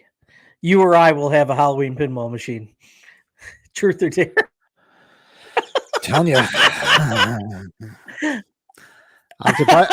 Did you even mention it to the wife that there's one for sale near you? I showed her all about it. She's like, yeah, no. When it gets to that dollar amount, Pat, that's just not happening. Yeah, that's a no. Just not happening. Yeah. Even when it's $1,800 less than what the guy paid for. One of these days, I'll get it. And I'm not in a rush. I'm a patient person. Years ago, I collected KISS memorabilia for years, and I finally got my hands on a pinball machine. It took me quite some time, and I had it. So eventually, maybe one of these days. It takes up real estate too, dude. Right? It's well, that's it. That's the whole thing. If I came home with it, I don't even know where the hell I'd put it. It'd be right in the middle of the room here. I don't really have the room for it. That's the thing. Oh, Raccoon Eyes, yeah. See, I met David Carradine when he did a Kill Bill thing here, right? Oh, okay. Yeah, I didn't really get any vibes from him, but okay. Oh, that's a bummer. The meanest star, I can honestly say everybody I've met has been nice. I've just heard stories about some people being kind of dicks to people. Edward Furlong was one of mine. Yeah, like Brett and Joe are more of the more of the autograph people. I just go for the Halloween people. And truth be told, every Halloween person I've met has been super nice. None of them have been anything I but think very nice. Richard Dreyfuss at the first time I met him was not good at all. But then I think he started doing more shows and he kind of caught on and he wasn't as much of a dick the second time. Yeah, Savini, I've heard stories about him, and I kind of saw it firsthand because I went to the drive-in that I was going to go to last weekend to see Ken Furry, the Mahoning drive-in. They did a con a couple of years ago, and I went specifically just to get autograph of Sandy Johnson because Sandy Johnson was Mhm. there, and right across from her was Tom Savini, and I could just see he had like this puss on his face like all day long, and he wasn't really talking to anybody. And I was just like, and then I Really? remember I've heard stories that he could be a real dick, and to that day, maybe he was just having a bad day. It kind of looked like he was being a dick. I mean, and Really? shout out to Sandy Johnson. She could have been nicer, and her freaking Santa Claus looking husband could have been nicer. Yeah, I think some people thought that Stallone could have been a little bit different at the New York Comic Con when I met Stallone, but they had so many people there where they had to get them in and out. And I was just thankful I got up to him. He said, "Hello, how are you?" He signed the item. And it wasn't a picture thing because you had to pay extra for the photo op thing, but I didn't have the money at the time. But he said hello. He's like, "Hey, how are you? Thanks for coming." He left. What else could I say? You know, just Yeah, right. I bet Tony Moran was a lot nicer when you first met.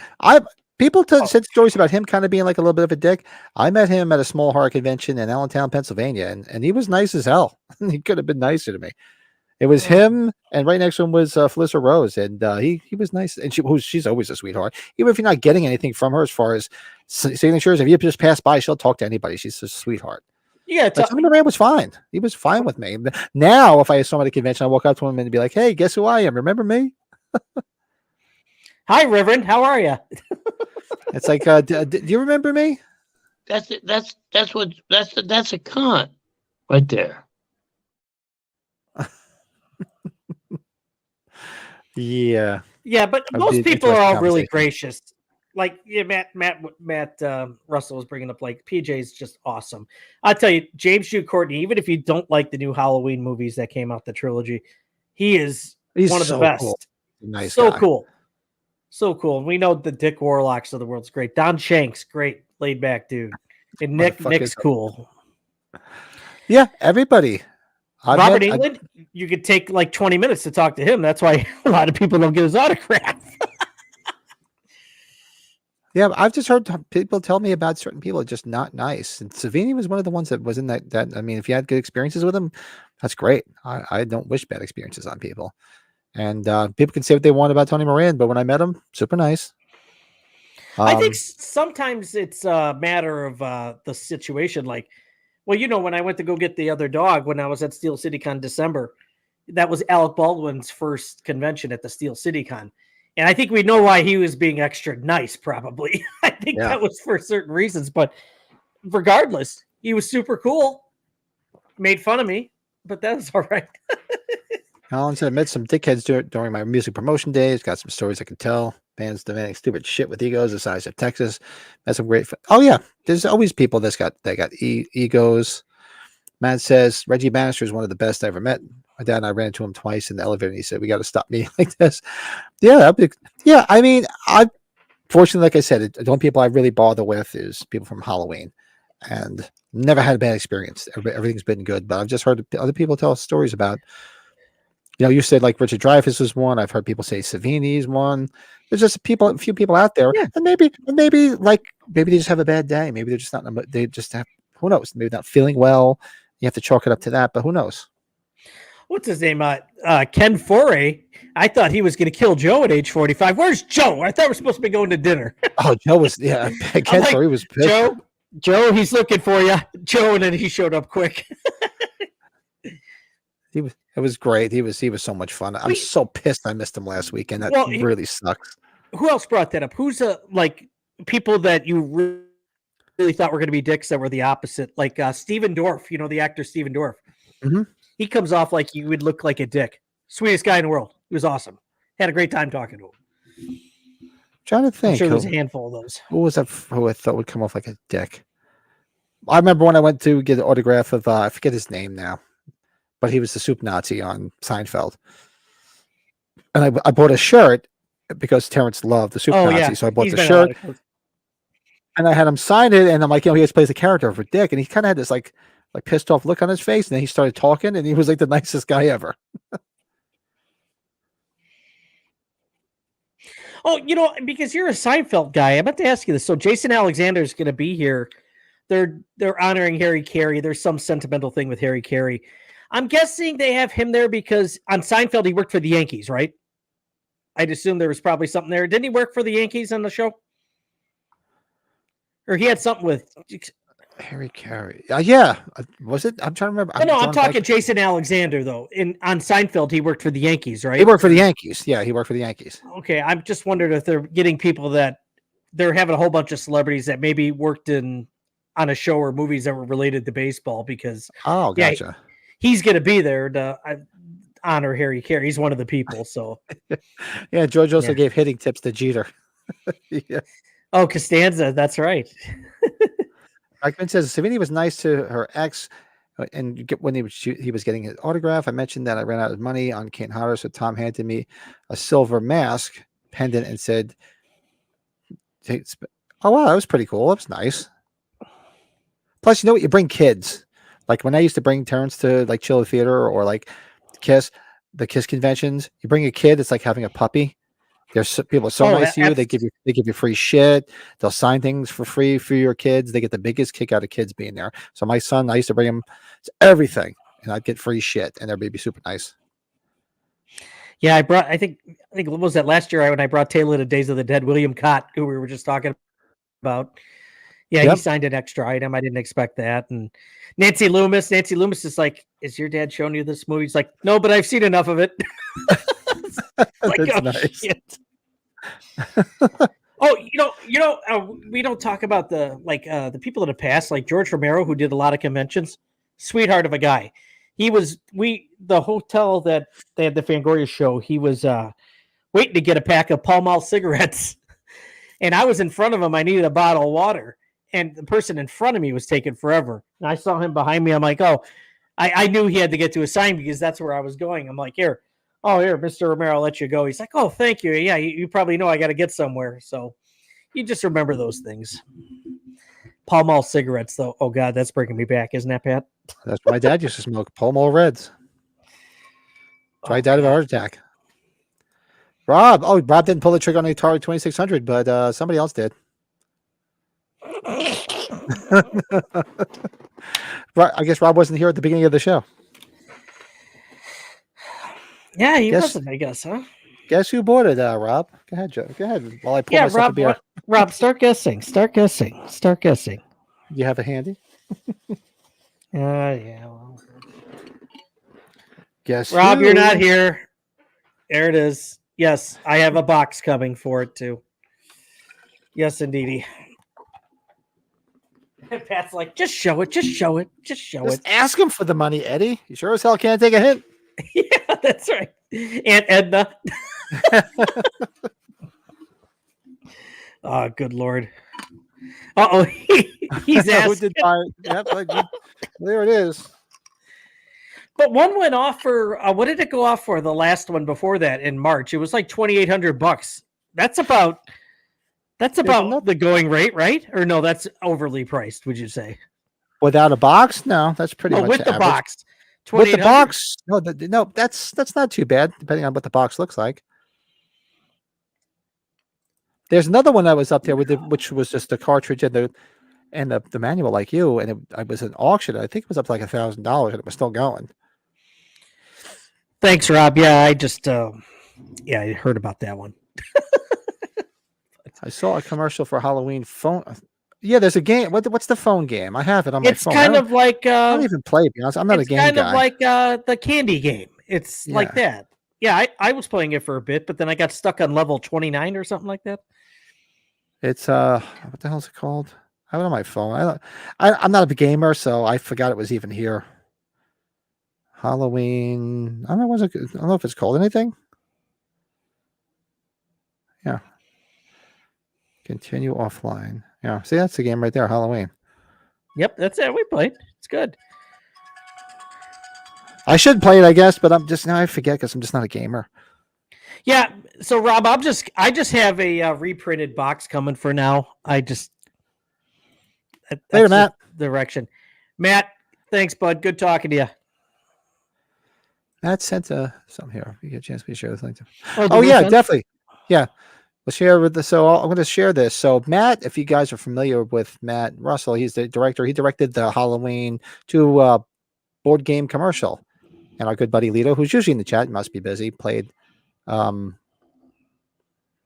Myers in it, and I forget the girls' names who came on with us, and our friend Anthony Massey is the one that created the game Stop the Killer Games, and they're up for a what's it Telly? It's called the People's Telly Award. Yes, for the commercial.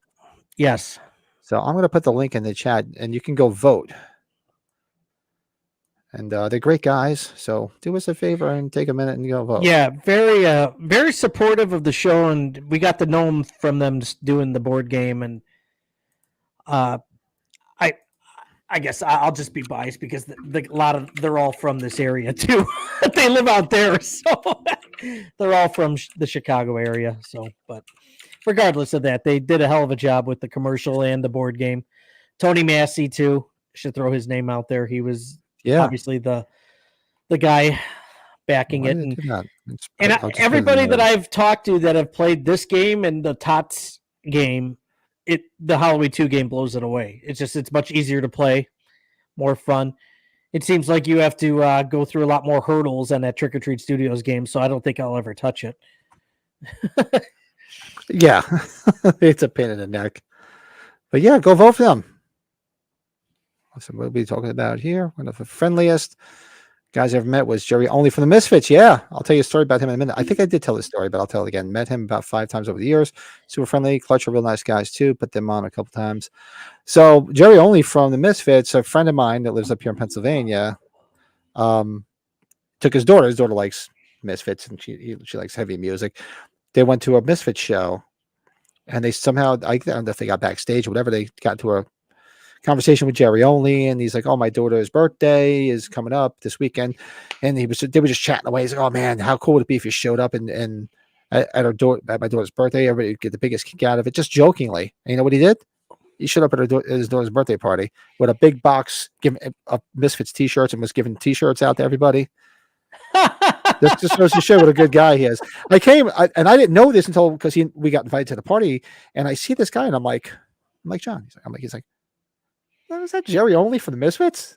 He tells me this story, and I'm like, okay. I'm like, that was the weirdest thing. He showed up, and he had a whole box of shirts, giving out everybody Misfit shirts and everything. I still got the shirts. That's awesome. Yeah, and I'm up in here in Bumblefuck, Pennsylvania. I got a text, and I totally forgot. You and I could talk about it afterwards, but my brother turns 50 on May 4th. May the 4th be with you. The Married with Children thing, I think we should try to do that before then if you think we can make some time for it. So we can definitely make time. Yeah, he's set for it. Definitely make time. Absolutely. Yeah. We're Pat and I have been talking about doing our top 5 or top 10 favorite Married with Children episodes of all time. I think I might go to 10, Pat. I think because we could probably get 2 hours out of that. Probably be we could. Yeah, I thought we were doing our top 10, right? It was 10. Oh, was it? Or for some reason I thought it was 5 at first, but I think we should do top 10. No, yeah, we'll do 10. We can definitely because they were on the air for 10, 11, 12 years, right? 10 years. Yeah, they got booted the wrong way. Fox treated them. Well, Fox fucked. They kept Fox alive, and then Fox fucked them in the end. Didn't let them end the right way. It didn't really end the way a show should. I still watch it every night. Honestly, okay, I know we're changing subjects. I don't mean, isn't the honest way for them to end that shows them winning the lottery? Probably. Well, didn't how Roseanne do that? Didn't she win the lottery? Oh shit, maybe it was Roseanne. Okay. Correct me if I'm wrong. I didn't really watch a lot, but I thought Roseanne won the lottery. Or was that a dream or something to that effect? Help me out if you watched it. I've never really watched Roseanne. Yeah, Al Bundy, Polkai, 4 touchdowns in a single game. Polkai. That's it. Pat comes to Chicago, we might have to go to the Bundy house. Yes. Oh, I've never been there, and neither is my brother. Oh, we got to do I'm that. thinking about taking my brother there out of nowhere, but you got the area.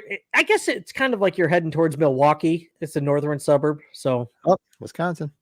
yes. Got my ass kicked.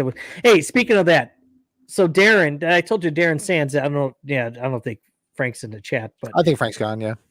I know we did Stripes, but I think we should ask Darren to do a Stripes watch along. We do it earlier in the day or something with him because he loves Stripes. When I was in the green room with him, he talked about it forever. So I was like, okay, I think I've got an idea. Yeah. If you want to reach out to him, let him know, man. I'll definitely have to twist my arm to watch Stripes. I'll watch that thing any day. No, come on, do the watch log. No, I'll drive. I could jumpstart that thing. I'll ask him if he wants to. What he says. I'd love to do that. Well, I got to reach out. We really got to poke the bear with Ronnie and Blake because remember when Ronnie was in the chat, they said, when are we doing Porky's? We'll do Porky. And I said, look, if you want to do Porky's, we could do it on your channel. I don't care. Whoever wants to do it. I don't really care. I said, no. He's like, reach out to Blake. So I'll have to reach out to Blake. The boys from Angel Beach are here. Yeah, we got to do that. But yeah, all right, let's get through some. We should get to the shower scene stuff, or is that where we're at, right? Or no? Well, no, we're doing a quick movie review. Oh yeah, Fridays. Yeah, because this I can't even speak. This Tuesday we're doing Friday 13th Part 6. Jason Lives because we did Part 5 last Tuesday, so we're trying to stay in line and we're going to work our way through all the Friday films. We skipped around a little bit here for certain other movies like Silent Rage and then April Fool's Day. So we're going to do a quick movie review of Jason Lives.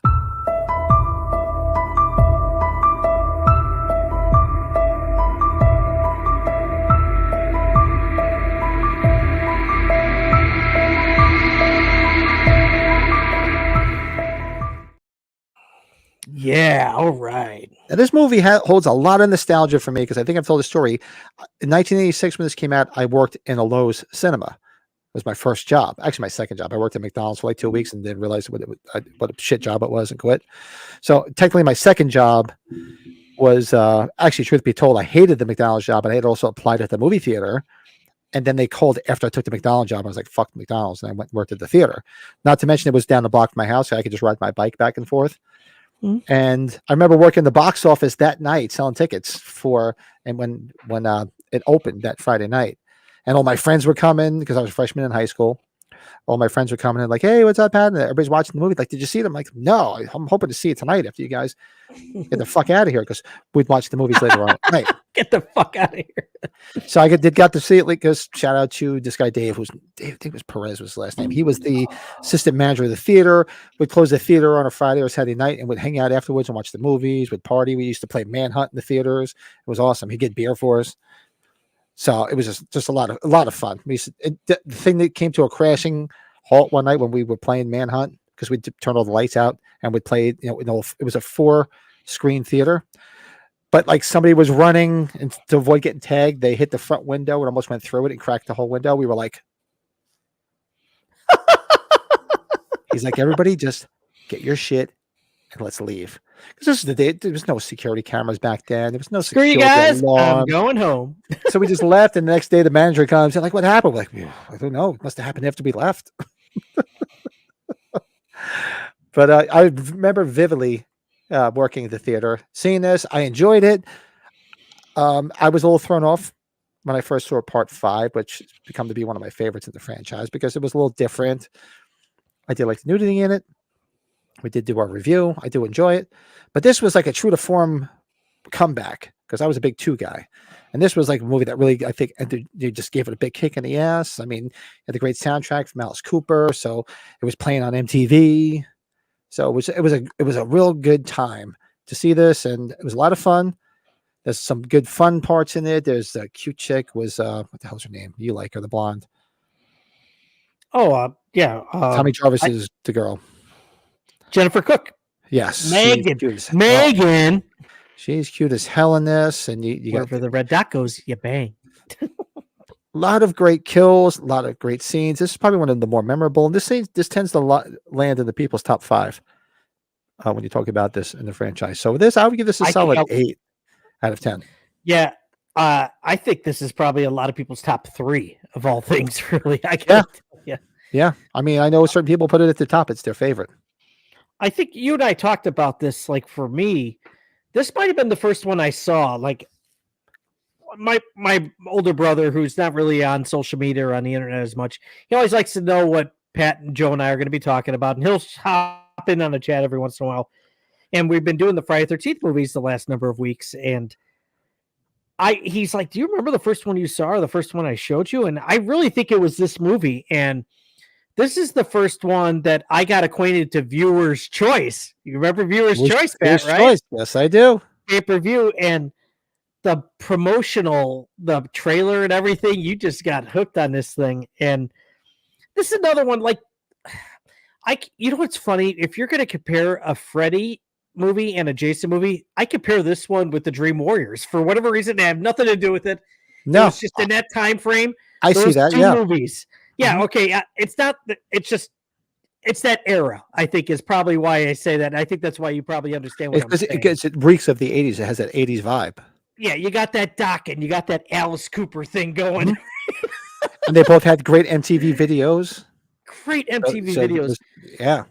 And Freddy's look was great. And Jason's look was great. I just like that whole, I don't know what he looks like, a bounty hunter, whatever he looks like, but it starts right away. And there's no slow spots at all in it. There's kids in jeopardy too, which I always kind of refer to that, at least at that age, watching those movies, because it's like, oh God, so what's going to happen here? It gave Dead Meat Channel its tagline.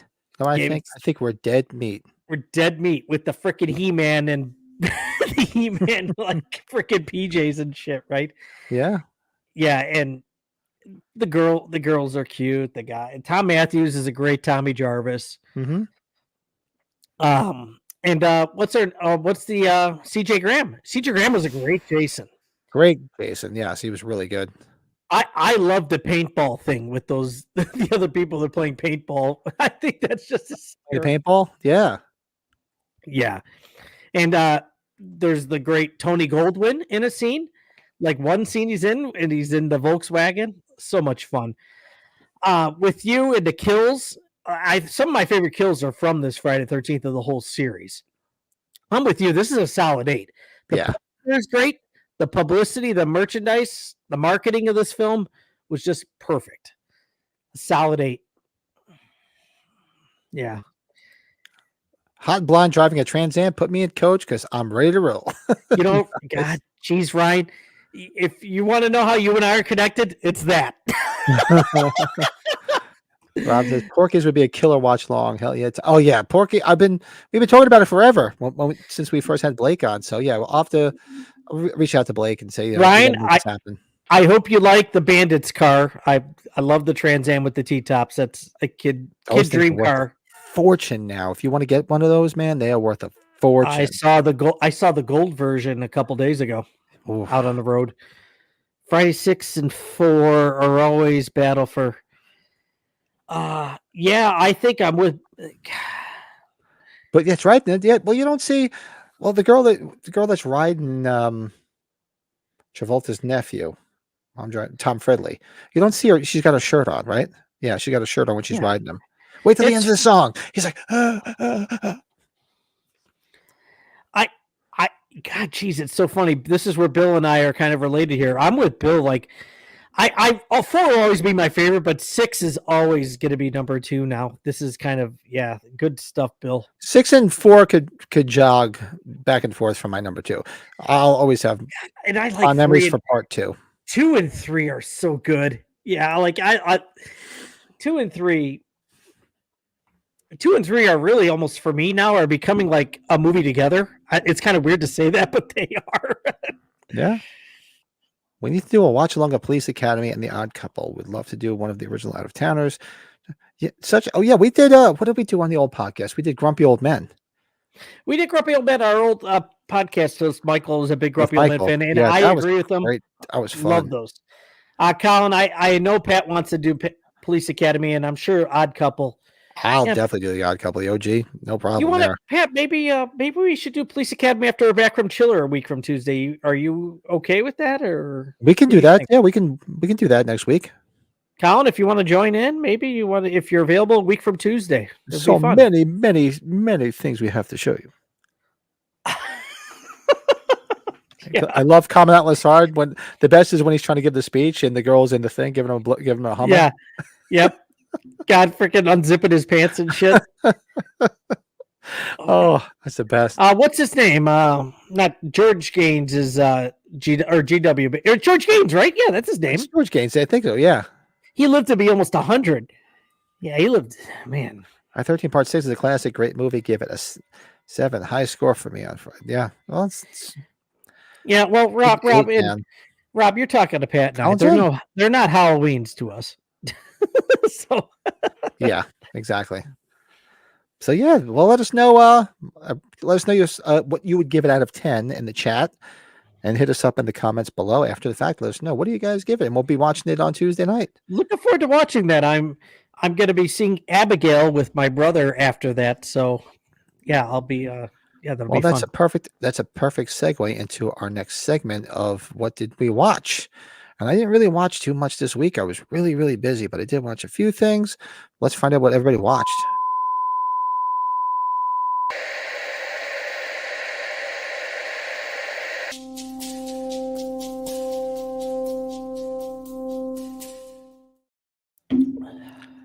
So that was a perfect segue, and I'll do it real quick. I didn't watch much. I did watch The Fog again. I put The Fog on last night. I was watching it having a cigar because I was waiting till the stroke of midnight. He was waiting for Brett to wake up, and I didn't. Wait for Brett because he said he was going to hang out and have a cigar with me, but he didn't show. So I watched The Fog instead. I got the next best thing. Watch The Fog. We watched last Tuesday. We watched Friday Part 5. For those of us, there was a lot of people in the chat that were watching along with us. And I finally sat down the other night and watched Late Night with the Devil on Shudder. Now, there was so much hype around this film that I was sitting there like, man, this is going to be the best thing I've seen in years. You're getting a willy going. I'm telling you right now, I was extremely disappointed. And I'm not saying this because it sucked, because it didn't suck, but it did not live up to the hype, because everybody was like, oh, Pat, you got to see this. You'll love it. Now, the way it was structured, it was cool. The atmosphere that they were trying to set, which was the 1970s, they nailed. It was totally reminiscent of like all the 70s stuff that I grew up with, like the 70s late shows and the way everything was set dressed and the way everybody was dressed. But the storyline and everything that happened just wasn't there for me. It was fun. It was a fun watch. Maybe on I saw a lot of people saying on the rewatch it does get a little bit better. So maybe I'll go back and watch it again. And this is not me knocking on it saying it sucks, because it didn't suck. But when everybody was hyping it up like it was just like when everybody hyped up When Evil Lurks, and I saw it and it lived up to the hype. Didn't live up to the hype. I gotta tell you, give a shout out to Matt Arts getting those actors, and the main actor, David, whatever his name is, from Chicago. So I'll be biased with him. I liked him on the Peacemaker show, or not Peacemaker, the Suicide Squad. But finish, Pat. I'm sorry. No, I enjoyed it. I didn't dislike it. It just did not, for me personally, live up to the hype, because that's the thing. I tried not to get caught up in it, but everybody said, Pat, you got to see it. Pat, you got to see it. And I saw it. And I was like, you know what? Unless I see something different, maybe on the second time around, maybe it'll move up a notch. I didn't dislike it, and that's not what I'm saying. It was an enjoyable watch. I loved, they nailed that atmosphere. But to me, I was just like, I don't know, man. Like, maybe my thing was, when they came out with When Evil Lurks last year and everybody hyped the shit out of it, and then when I saw it and it was that good, I was expecting this to be just like that. I was like, yeah, I can't wait. I watched it. I was just like, and then I'm like, you know what? I think the foreign aspect helped me with that movie, though. That's just me, but yeah. I don't know. Well, there's a couple people chatting about it here. Let's see. Rob says Late Night with the Devil was kind of disappointing. I agree, but it had its moments. Yeah, it was a good. I would not give it a bad score. I would not tell people not to go see it. But the hype part of it, the way everybody hyped it up so much, no, it wasn't there. Can I ask you though, and I think you saw my comment maybe with Slaughtered Lamb, the people are starting to get upset because they use CGI. That is, if people thought that it was why they didn't like it. That's not the reason. Come on, right? That can't be. That wasn't the reason. The CGI was, you saw it, and it was actually, I kind of liked it because it almost gave it the cheesy 70s effect to it. So Yeah, it actually lent to the era that it should have been. You know, Yeah. it wasn't as sleek as a film that you're like trying to set in Peop- modern time. So I didn't have a problem with the CGI. people are It's just- shitting on it because of that, though, which is like that's not right. No, that's not the reason why at all. Yeah, good. Bill says Late Night with the Devil was definitely overhyped. I was expecting something groundbreaking. It was exactly. I was like, wow. I thought it was gonna be like another, movie like When Evil Lurks that just blew me away. And it was fun. I enjoyed it. I'm willing to go back and watch it again. Maybe my review will grow. Maybe I missed something. I had a couple. I did have a couple of beers in me, but I was pretty coherent through it. And this is not saying it sucked. Because I enjoyed it. It was a fun watch, but I just didn't see the hype around it. That was my big thing. Yeah. Watched Red Dragon, Silence of the Lambs, Hannibal. I haven't watched some classic William Castle films, 13 Ghost Homes. I don't know how you have so much time. God bless you, Colin. I wish I had the time to watch this much stuff. No, see, well, Colin, and like here's another perfect. It's funny he brings up all those films. A lot of people did like Red Dragon because it was I kind of like like Red Dragon. Manhunter. I liked Edward Norton in that film, and I liked Yeah. how Anthony Hopkins got to see him get captured as Hannibal Lecter. A lot of people don't like that film as much as you would think. And Oh, look, to see the Philip Seymour Hoffman stuff with Red Dragon, yeah. What? Speak their name and they appear. What's up, Ronnie? Plan on watching. I guess you'll be planning on watching Late Night with the Devil. It's okay. It's a good, serviceable film. It's fun. It does have all the nostalgia there of the 70s, which I found interesting. But I think I probably would have liked it more if it wasn't hyped up the way it was. I'd be like, oh yeah, it was good. It was a lot of fun. It was fun, but the overhyping was just really killed it. That's why I'm trying to stay away from any of the hype around Abigail. Well, and Pat, we should talk to Ronnie about doing the Porky's thing here too. So Talking about it. You want us to reach out to Blake? When are we doing Porky's? Let's do this. Everybody in the chat is very psyched when we mentioned watch along with Porky's. So you got to let us know what works for you. We'll do whatever night works best for you. I don't have a problem with it. Bill watched Blind Fury. Good movie.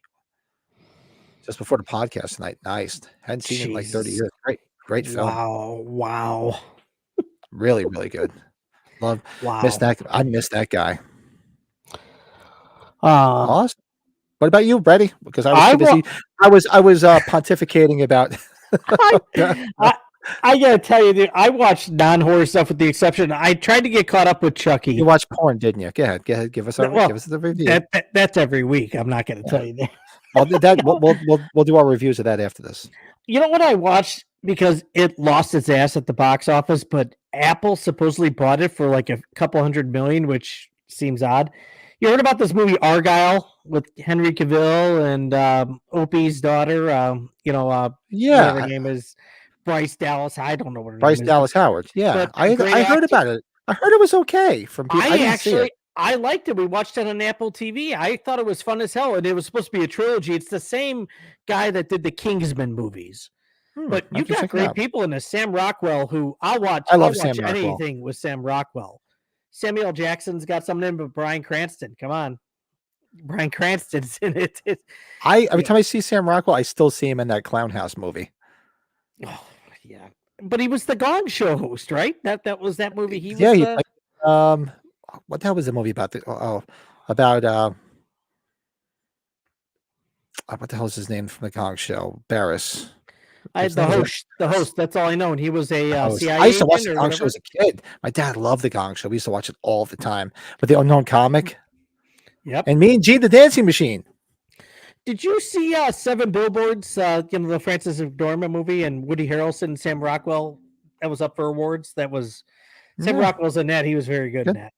Well, that was funny because I had seen Clown House and I actually liked it. Now apparently it's impossible to get. I used to have it on VHS. I don't know where all my VHS tapes were, but I remember I used to watch it. I enjoyed it, and I remember when what the hell was the movie? And it wasn't the one about the Gong Show guy. He was in a superhero movie. Sam Rockwell. Which one? He's in Charlie's Angels. Somebody just said that. He was Rodney in. just Yeah, brought up. Yeah, was it Charlie's Angels? I remember watching him in one of the films. I'm like, is that the fucking guy from Clown House? Because I didn't realize that he started becoming such a big actor at the time. Yeah, he was in it was a David Mamet movie, that Heist with Gene Hackman. It was a good film. Yeah, so Charlie's Angels. Wow. Look at Rob. Rob's still he's still stuck on The Greatest American Hero. Hey, believe it or not. Rob, why don't you come to Chiller Chuck Theater Barris. next weekend? Thank you. I Come couldn't to- think of his come- his Come first to name. Chiller Theater next weekend. We'll be there, Pat and I. Head Yeah, south. Rob, take a trip down, man. Take the What is weekend that? off. I'm taking Is Friday that- off. That's south, right, Pat? Right. Yeah, south. Yeah, we're south. We're south. Come on South. down. We're going to Chiller, and we're going to be doing a lot of fun stuff. And yeah, I used to watch Gong Show all the time. Well, I told you guys before, you got to go check out Night Patrol. Ronnie, that's a movie you guys got to do Night Patrol. do a review of. Go watch Night Patrol if you haven't seen it. That's the one with the unknown comic. So if you watch the Gong Show, there was a guy called the Unknown Comic. He used to have the paper bag above his head, and he tell like these real cheesy jokes. Well, the movie Night Patrol, he's actually in it. He plays a police officer. You actually see his face, and then there's another guy running around with the bag on his head, and Linda Blair's in it. She plays a cop in it. That?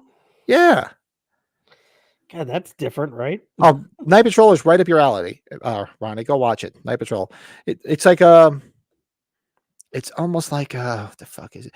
It's like a low budget version of like an airplane. They do some lot of goofy shit in it.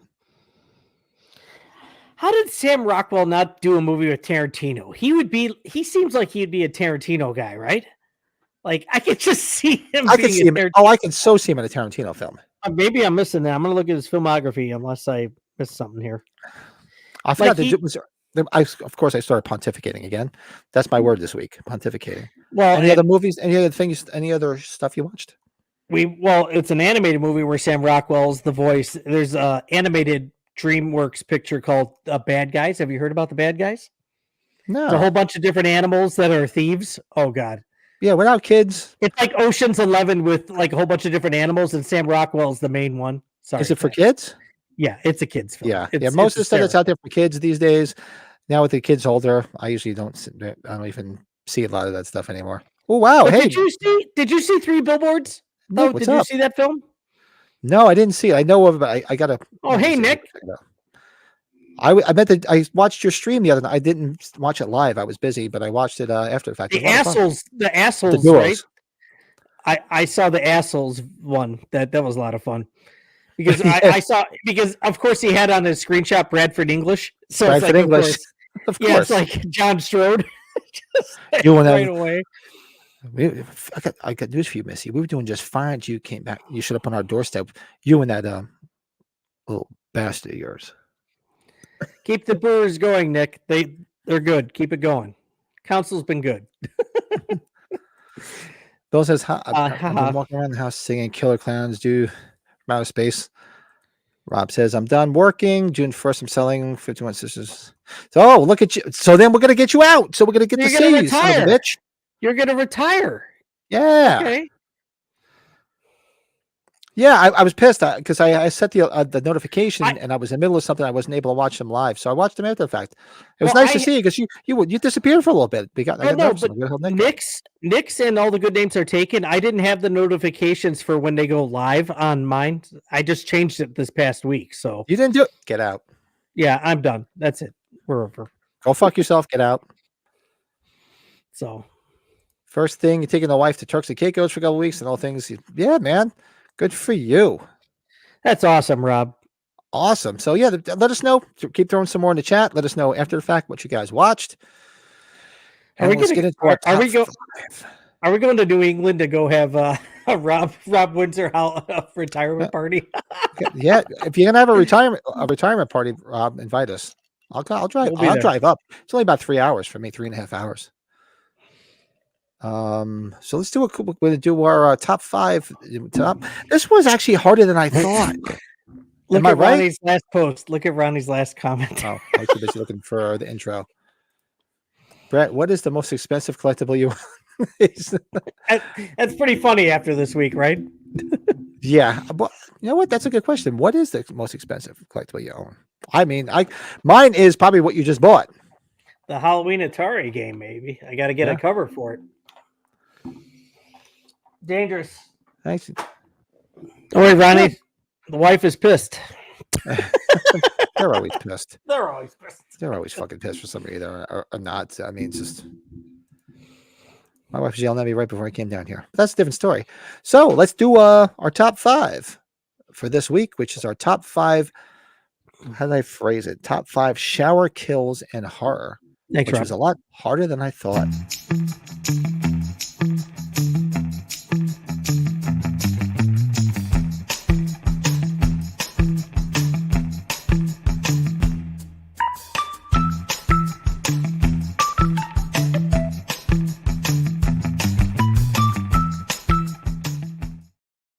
Okay, before you start, Pat, like you had shower scenes, like I have scenes like in a tub too. That's Are you fine. counting that? Okay. Yeah, we'll count them Or because it in was a the lot harder than I bathroom. thought Okay. when we talked about this. Okay, gotcha. Yeah. Okay.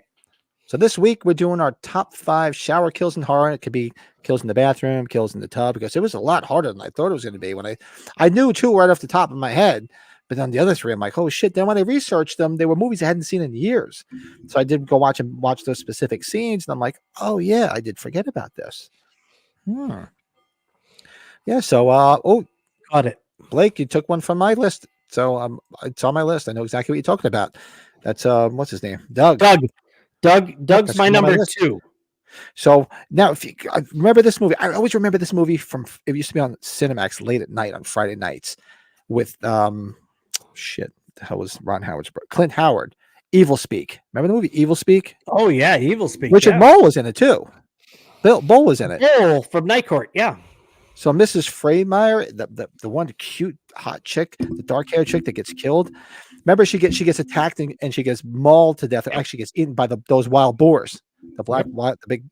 So that's my number 5, and I had forgotten about it. I had to research this. I'm like, damn! I put it on my list to go back and rewatch because I haven't watched Evil Speak. Got to be 30 years. Yep. Easy. What's it called? Emmanuel in Space.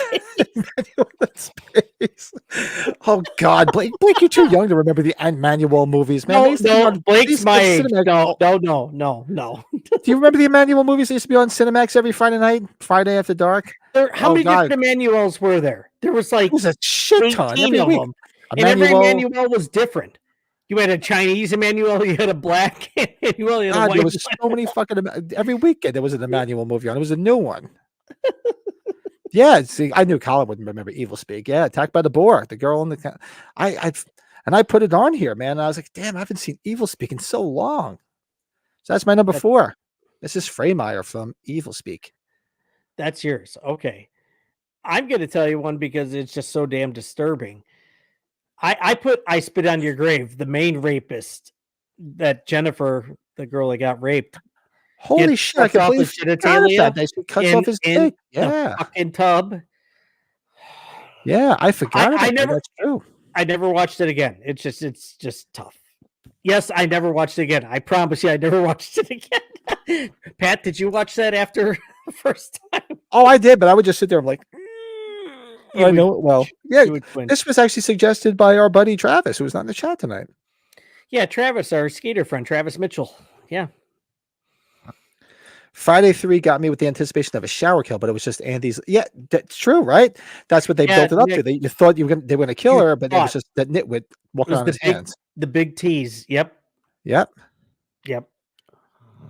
It's got to be now, definitely about 30 some odd years. I remember when I saw Evil Speak last.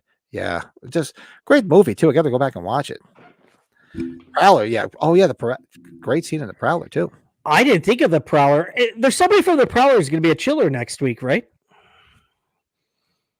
I forget. Let's go back and look. I got to go back because I kept looking at dribs and drabs of who's going to be there. Now this one, number 4, another one. When I went back, I was like, shit, I haven't seen this movie in a long time. I'm sure Colin's seen it too. It's got one of our horror alumni hot girls that we love, Linnea Quigley, and what's it called? It was Witch Trap. When she gets the whole shower thing comes out and stabs her right in the neck in the shower. Oh, what is that? It's called Witch Trap. I haven't seen it in years, and when it popped up, I was like, and I watched the scene again. I'm like, wow, I haven't seen this in a movie in so long. The last time I saw it, I rented it on VHS. I think it was Really? from, I think it was 89. remember renting it from the video store. Yeah, it's called Witch Trap. And she gets like the shower head comes out. It comes out of the wall. They push it through, and then it goes like right through her neck. I don't think I ever saw that. It's not the greatest film on the Early planet. 80s? Is that early 80s? Like 80, 88 or 89. Colin, are you out there? I'm sure you've probably Oh, seen it's it. that late, huh? Damn. Yeah. Well, because she was like, figure 84 through 90 is pretty much all the movies she did. Now, so that was your number 4? Number 4. My number 4, I just remember Tim Stroden, Halloween 6, just because Michael gives him the towels and you see the freaking thorn. And now all of a sudden, for some reason, he's got his arm up like this and he's like, hey, I'm just going to slit your throat that way. I had that, but I was like, oh, yeah, because he wasn't in the shower. But I was like, you know what? It's a question mark one, right? Yeah, but now it counts. Why not? There's no rules here. Who's got rules? We have no rules here. No rules. And the next 3 are pretty mainstream for me. So my number 3, of course, you can't forget. I'll just do the impression. Oh, Meg. Oh, not you, Meg. I'm going to get him. I know it's you. What's that from? I should know, but I don't. Meg, Sleepaway Camp. Camp counselor. Remember, he That's right in the back, sleepaway camp? Okay. pulls it down and kills Meg in the shower. Remember the girl that was like 16, but she had a date with the guy running the camp who was like 65? Always walked around with a cigar in his mouth. That was one of the first ones I thought of was Meg. Wow. This is your number 3, right? That's 3. Yeah, the OG Final Destination has a good one as far as brutal. OG, the original. I'm trying to remember which one that was. I haven't watched. I was never a big Final Destination guy. What was the scene? Refresh my memory because I have to go back and watch the original. Plus, there was so many of them too. So, Pat, my number 3. It's only probably special because then a year later we got to see the goods. You ever see the movie Jack Frost, the horror film Jack Frost? Do you remember Jack Frost popping up with Shannon Elizabeth in the tub? Oh, in the tub, right? Tease her the entire time. Hot ass fucking chick. Losing my mind, they don't show her. It just how the comedy kind of goes with that whole scene, right? And just he's just banging her back and forth, right? Back and forth, and all of a sudden she's just knocked out and dies, right? Oh, see, look, I knew Colin would know Witch Trap. Yeah, 89. See, I was right. I knew it was like 88, 89. And But, Bill's he's got Sleepaway Camp at number 5. Meg. Oh, Meg. Wow. Meg.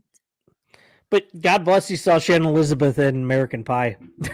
So that's just like as a foreign exchange She was just so cute. beauty. Throwing a Tampa. Carrie would have been on the list. Nobody died. That's the reason. Everybody. That's an ideal, iconic scene, I should say. Plug it up. Plug it up. I actually One quick thing, even though I know we're getting towards the end. One quick thing. I'll be right back. Right back. Oh, I'll do it. I'll throw I'll this be out right to the back. chat quick. What Yeah, were no, yeah, go ahead. you gonna say? Oh no, I was going to throw it out to the chat. What's everybody's thought on the Carrie remake with Chloe Grace? How do you say her name? Chloe Grace Moritz. I don't know. I always wondered. I actually enjoy it. I don't like it as much as the original, but I like it nonetheless. I think it's a lot of fun. Not to change the subject. Bill's got number 4. Yeah, he's next on my list. So maybe we'll just go. I'll run down my list and Brady can catch up. So yeah, my number 3 was Meg from Sleepaway Camp, but my number 2 is Doug from Friday the 13th Part 4. When he takes his head and just smashes it against the tiles, crushes his head. It's not a lot of brutal death in Carrie too. Yeah. I do like what do you call it? What the hell is Carrie 2 called? Didn't you guys just do that on your channel? I love it. It's got some good nudity in it. What am I thinking? Oh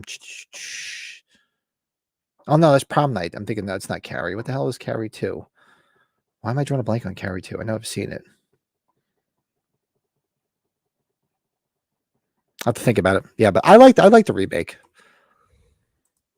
Nightmare on Elm Street 2, Freddy's Revenge. Which one is I know the guy gets his ass whipped. What's the shower kill in Part 2? I'm drawing a blank. You know that it's the whole S&M thing and with a whip in his ass.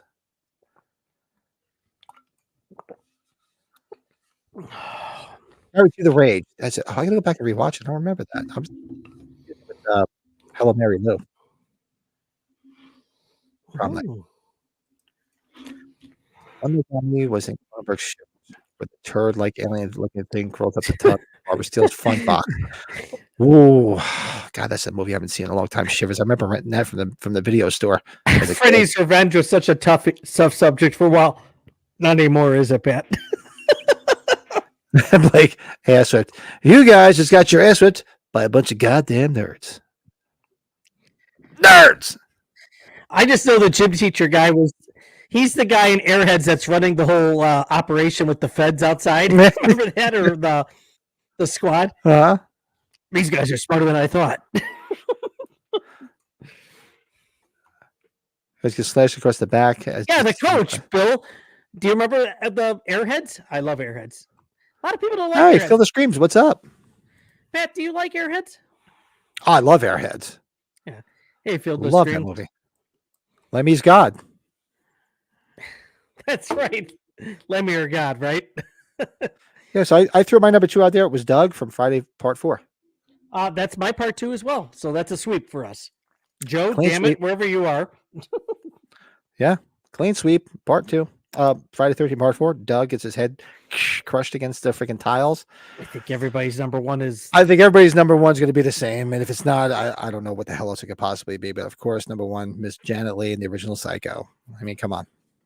Yep. Started it all. Yep. Actually, Bill had a Prowler. But you know what? too, It was. yeah. I think Nick Push brought it up. It was creative to see what other people could come up with, though, in that subject line, though, right? Like, what else could people talk about that was a shower scene, right? Yeah, well, that's why I think Travis suggested this, and I wrote it down. I'm like, okay, why don't we do this? Because I was thinking Psycho, and I'm thinking Did you Sleepaway ever Camp. I was thinking Part 4. arachnophobia? Like, I thought of arachnophobia, but I'm like, I thought of that too, but there was really no death there. It was just a spider. It was Yeah. So like, I mean, we could have changed it and just said top 5 scariest moments in the shower, and that would have been a little bit easier. But by putting Bill's kind of pigeonholed, is serious hits. Yeah, one of these I'll dig that out of that episode. We need to go do a watch along of that episode one of these days. Not online, obviously. Sorry, guys. It'll be a watch along of the Tony Moran infamous episode. We'll have to do it offline. Oh, good God. But that was, I mean, I assume everybody had, the late great Janet Leigh. Shout out to her because she was in the Fog for the Fog Day. I remember, because,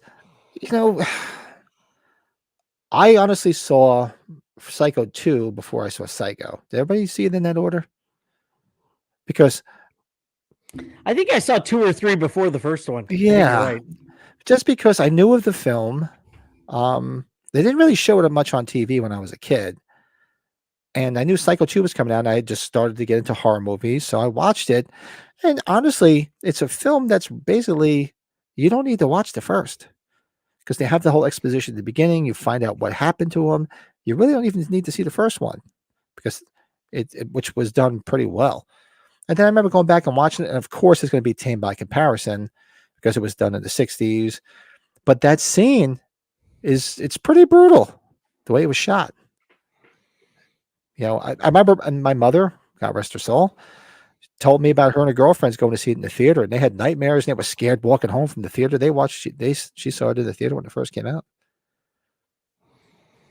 But very tame, by today's standards and even the early 80s standards.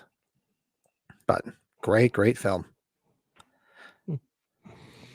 Colin says, my number 3 is Dracula AD, 1972, when the vampire gets killed by the running water in the bathtub. I know the movie, but I don't remember that scene. I have to go back and watch it. Very interesting. Yeah, throw some more in the chat. Let us know. People had some on that we didn't have on our list. By all means, throw them in the chat. Throw them in the comments afterwards. Let us know. Throw them in the chat. Don't be shy. We don't bite. Well, we don't bite hard. And what do we got left this fine evening? A collectible spotlight. Our spotlights, right, bud? Let's do a quick collectible spotlight. And we might make it out of here under 3 hours this week. Let's do collect the corner. Where's my stuff here? You think if I need one of these isn't organized? Let's do it.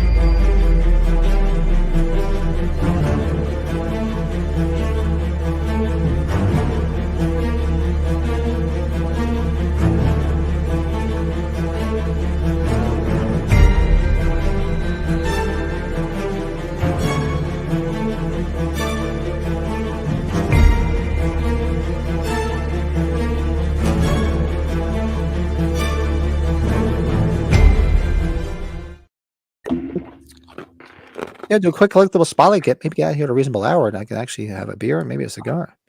How about that? There's Karen in the hot tub. Yeah, that would count. I don't see why not. It's water. We should just the top 10 kills in water. That would have been good. Oh yeah. A top 5 rather, but shit, it'd be tough to narrow it down to 5. Something that's why these top 5s are hard to try to. Those some of the greatest breasts in horror, though. Unbelievably. Oh God, hands down. Go back and watch our breast episode. Big fans of breasts. Collectible spotlight. So this week, so if you guys were here at the beginning of the show, that was 5 hours ago. I got Pat's good at making fun of himself and myself. Yep, we're just long-winded. We just don't shut the fuck up. Thank you. I had 2 new Halloween puzzles, so I figured let me bring out a one that was out for a short bit. I don't know if did you get this one, Brady? I didn't get the Room Morgue one. I always wanted to. Yeah, this was an exclusive through a Rue Morgue, so I picked that up since I had these other puzzles I just picked up this week. So I figured let me throw that out there, make that my collectible spotlight. So this is so it's a puzzle of the cover of the Rue Morgue magazine for when 2018 came out. Yeah, very nice. That's awesome. So that is my spotlight for this week. Brady was appropriate for our episode.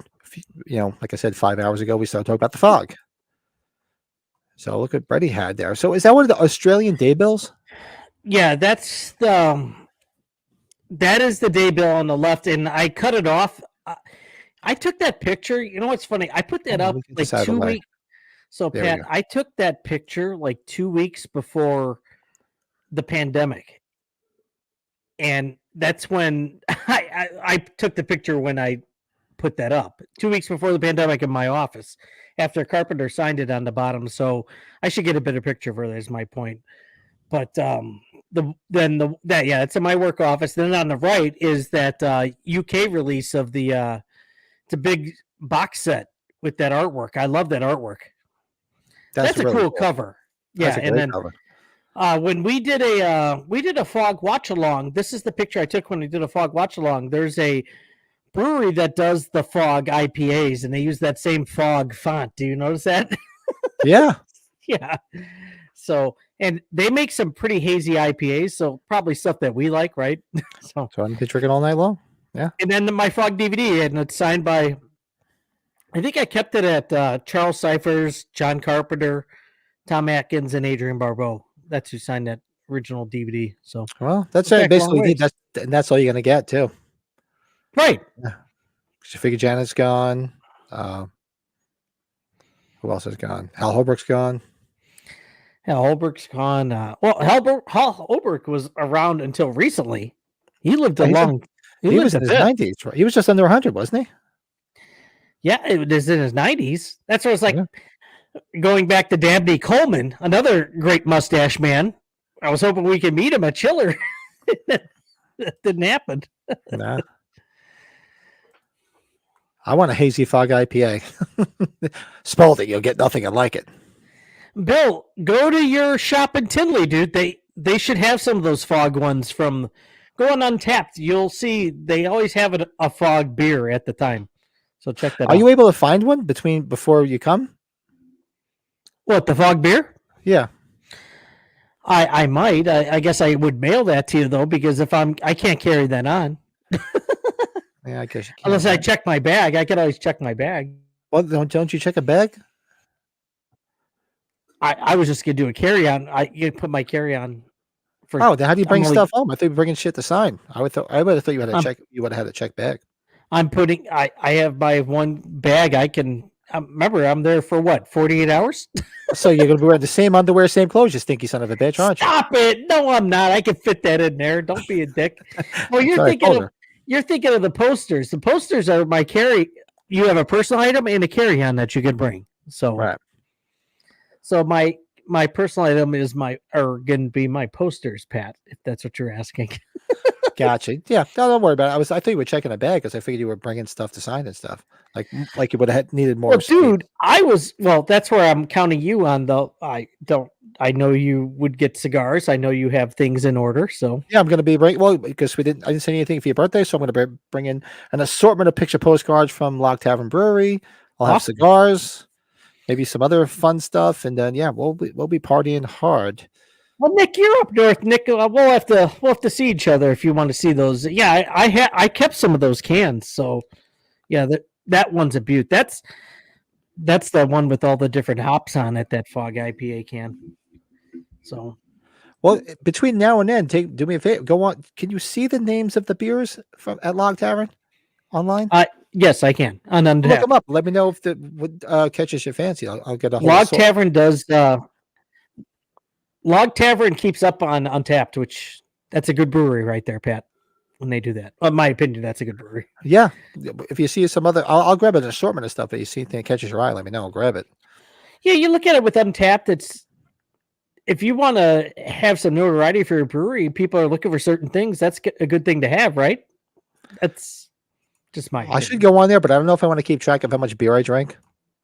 Oh, that's a bad part about it. We looked at my check-ins. Everybody looked at my check-ins like, geez, you need help. I'm like, stop it. A lot of those are tastes. Yeah, like during a week, with work, I don't drink. I mean, I'll have a couple of beers while we're doing a podcast, a couple of beers during a watch along, and maybe on a weekend, Brett and I'll get together and FaceTime and do whatever. But yeah, during the week, I don't drink. I can't. I can't do that shit anymore. When I was in my 20s, yeah, different story. One of those puzzles is up on eBay. The Rue Morgue one? $100 or best offer. Really? They charged $100 for it. I think it was like $24 when I got it. Good God. Damn. Are they numbered? I don't know. I could look. I don't think so. They might be. I have to go back and check. I have about 6 versions of the Fog in various formats. I have a couple finals of the Score and 2. Colin, I cannot wait to go to Belfast. I'm dying to see the friggin' movie room. I'll have to go. That's what we'll do. I'll go live on the channel from Colin's movie room. If he'll allow it. Movie room. We're on location at Colin's movie room. How cool would that be? Oh, see, here's a cheaper one. I think I found one. Oh, it's open though, Pat. God. Oh, it's open. Mine's still sealed. So mine's worth more than $100. I never brought it open it because I'm like, I do have I think I have 2 duplicate puzzles that I opened up just for shits and giggles because I do like puzzles. Like I can sit there and have fun putting puzzles together. Oh, Lurch, what's up? Hey, Lurch, what's going on, bud? How you been, man? Oh man, I was hoping you would have been up to coming up this weekend, hanging out with us. Up at Chiller. I know it's a bit of a drive. I know you just get over being sick, but man, it would have been great to see you. But yeah, we're hitting 2 hours and 20 minutes. Let's do some quick shameless plugs and maybe get out of here before 10:30. Yeah, sorry. Yeah, I should get up and then we can. Yeah. So this was last week. Top 5 annoying characters in horror. Go check it out. As you can see, those 3 made my list. And tomorrow you're going to get our top 5 movie cliffhangers in horror. So there's a couple right there. We had a lot of good suggestions. Had a lot of good suggestions on that. Yeah. Obviously cliffhangers. Obviously a lot of these movies went on, well, except for It Follows, which is going to finally get its sequel. But I'm just talking about that specific film. Like Saw, boom, it ended right there. Halloween, boom, ended right there. Of course, they stretched the shit out of it after that, but just a specific film. And come back Tuesday night. We're doing our Friday 13th, part 6 watch along. What else I got on here? Oh, and this Thursday, we'll be finishing the Halloween Kills book. Chapters 21 to 25 will complete the novel, and then in 2 weeks we'll start Ends. So that's this Thursday. I think that's it. And we've been talking about doing another episode of the Collectors Podcast, and we still haven't done it. Maybe this week. Yeah, we're a bit behind. Everybody's been busy. That's why. And we're here every Sunday night, unless things change. Every Sunday, 8 Eastern, 7 Central. Make sure you we can listen to us on all these streaming platforms. Make sure you hit that. Do us a favor, hit that like button, hit the subscribe. Oh, and I'll mention something after this in a minute. Subscribe to the channel. Go to the Facebook group and join. Go check out Joe's channel and go join him and his lovely wife MB and check out that group. So I did last night in a drunken haze. Not a drunken haze, but I was having a couple beers watching The Fog. Set the channel up. I'm not able to see it. For memberships, people want to join. So there's memberships. Okay. Yeah, I set up for memberships. Yeah, so I was going to give out a bunch of free ones tonight, but I don't know how to do it. Yeah, this wasn't thought out very well. No, but that's what's it. We don't take this seriously. It's just fun. It's just yeah. I just thought it'd be fun and just to give them away. I'm like, I don't give a shit if people sign up. I just thought it'd be fun to see how it works. So I set it up last night. There's a couple different tiers, a couple different emojis and stuff. I'll figure it out. But I was like, I'm like, well, now I set up. I'm like, well, how the fuck do I give free shit away? I was more so jacket, just green jacket. It was more so to give it away for free because I really don't care. But I don't know how to do it. I'll have to figure it out. That's good, Pat. I got to check this out now. Yeah, go. Well, you let me know later. Let me know if you go on the YouTube page if you see a thing that says join. You know, like when you see the other channels. I'm like, yeah, I'll just give everybody in the chat free ones just for shits and giggles, but I don't know how to do it. Forget Bill's gonna go, but I was gonna give them away, but Pat didn't know how to do it. Not gonna do it. Just not gonna do it.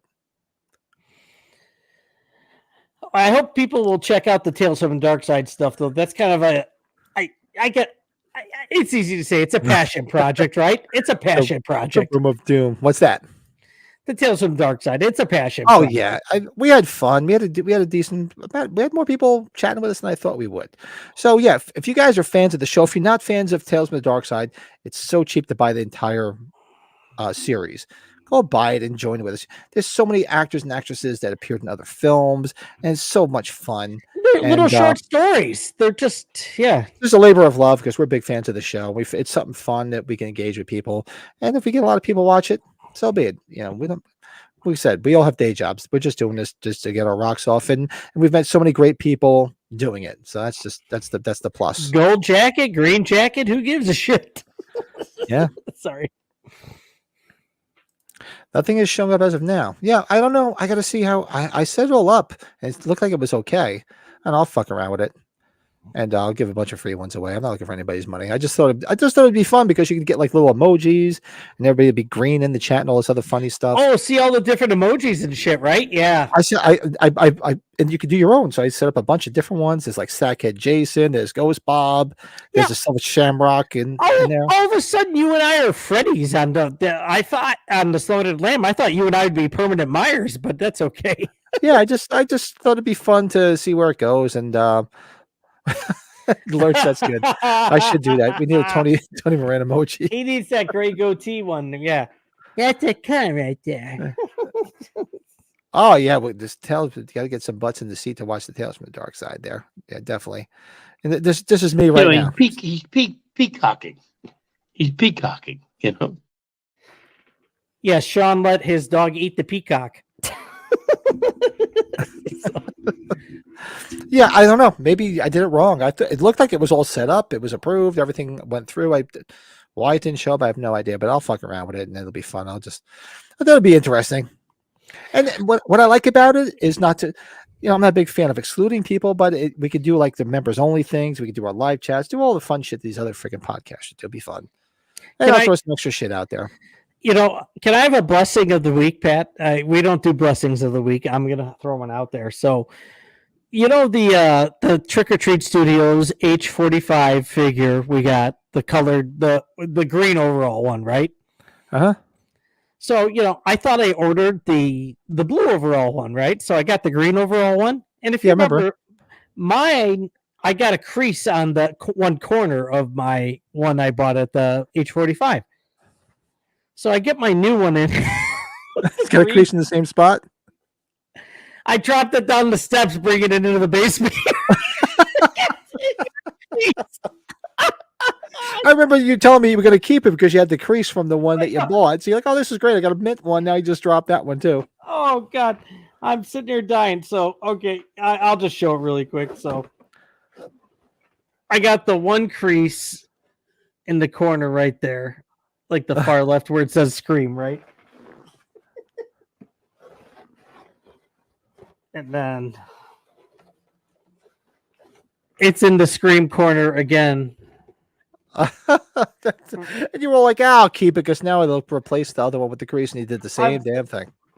But you know what? Though there's a lot of space for Nick. I'm going to have Nick sign one. I figure there's a lot of space for Nick Castle to sign on there. I figure it'd be cool.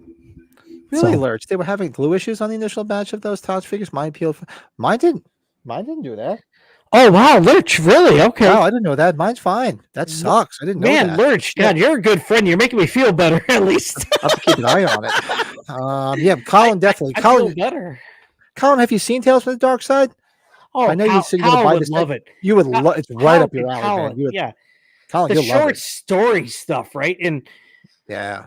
I think after Bill, Pat, and I were on, we were like, hey, we should probably do Tales from the Crypt because Tales from the Crypt is like the R-rated version more, right? It's just- Yeah, that's what's so good about it. It's so good, and it was on regular TV. It was like the Twilight Zone. It was like an updated version of the Twilight Zone. It's so good. Lurch, is No. the blue one like that? I Or the wasn't blue sure. overalls one like that? Sorry. I could do that. Hot asses. Every time we say "but," I'll just flash a piece of ass up there. Did your blue overalls one come okay, Pat, or did you not get the blue overalls one? No, I got the blue one. It was fine. It came fine. Some the blue bitch. Yeah. Does it have the H45 sticker on there with the blue overalls too? Is what? Did they put the H45 sticker on the blue overall one too? No, I don't think so. No. Oh, okay. I don't. You know what? That's a good question. I don't think so, though. Hold on a second. Because I honestly don't remember. But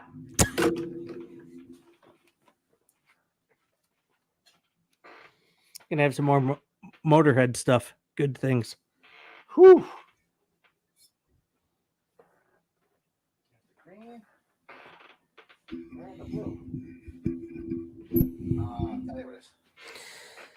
Dad, get back to your chair. I want to have breakfast. No, it's not on the blue one. Oh, okay. It's getting to the point where I'm gonna have to draw a map to things here because I don't remember where I put things now. Because there's so much shit down here. Oh, I didn't catch that, Lurch. No. Wow. What's that? No, Lemmy's. I didn't realize that. Maybe you did. I didn't. See that Hedgefield got with Lemmy's? No. But No. Colin's seen a few of them, not all. Yeah, it's right up your alley. But yeah, but it's 10:35 p.m. I'm gonna get out because it's still early enough that I could probably have a cigar. Another beer yeah, I or know. two. Let me get these kids to bed because I think they're trying to get to bed. So let me get up there and get them to bed, and then we can. Yeah, if you get them to bed in 20 minutes or so. Yeah. We should be good. Good night, guys. Thank you. Everybody, thanks for hanging out. Make sure you hit that like button, subscribe. One of these days, if I figure out the whole join thing, I'll tell you guys to join. I'll just give away memberships, but I don't know how to do it yet. I'll figure it out though. I'll play around with it. Pat, We'll talk close to it Bob. up, Hold Pat. on. I'll message you. All right, I'll talk to you in a bit. Everybody, we'll see everybody on Tuesday night. Have a good week.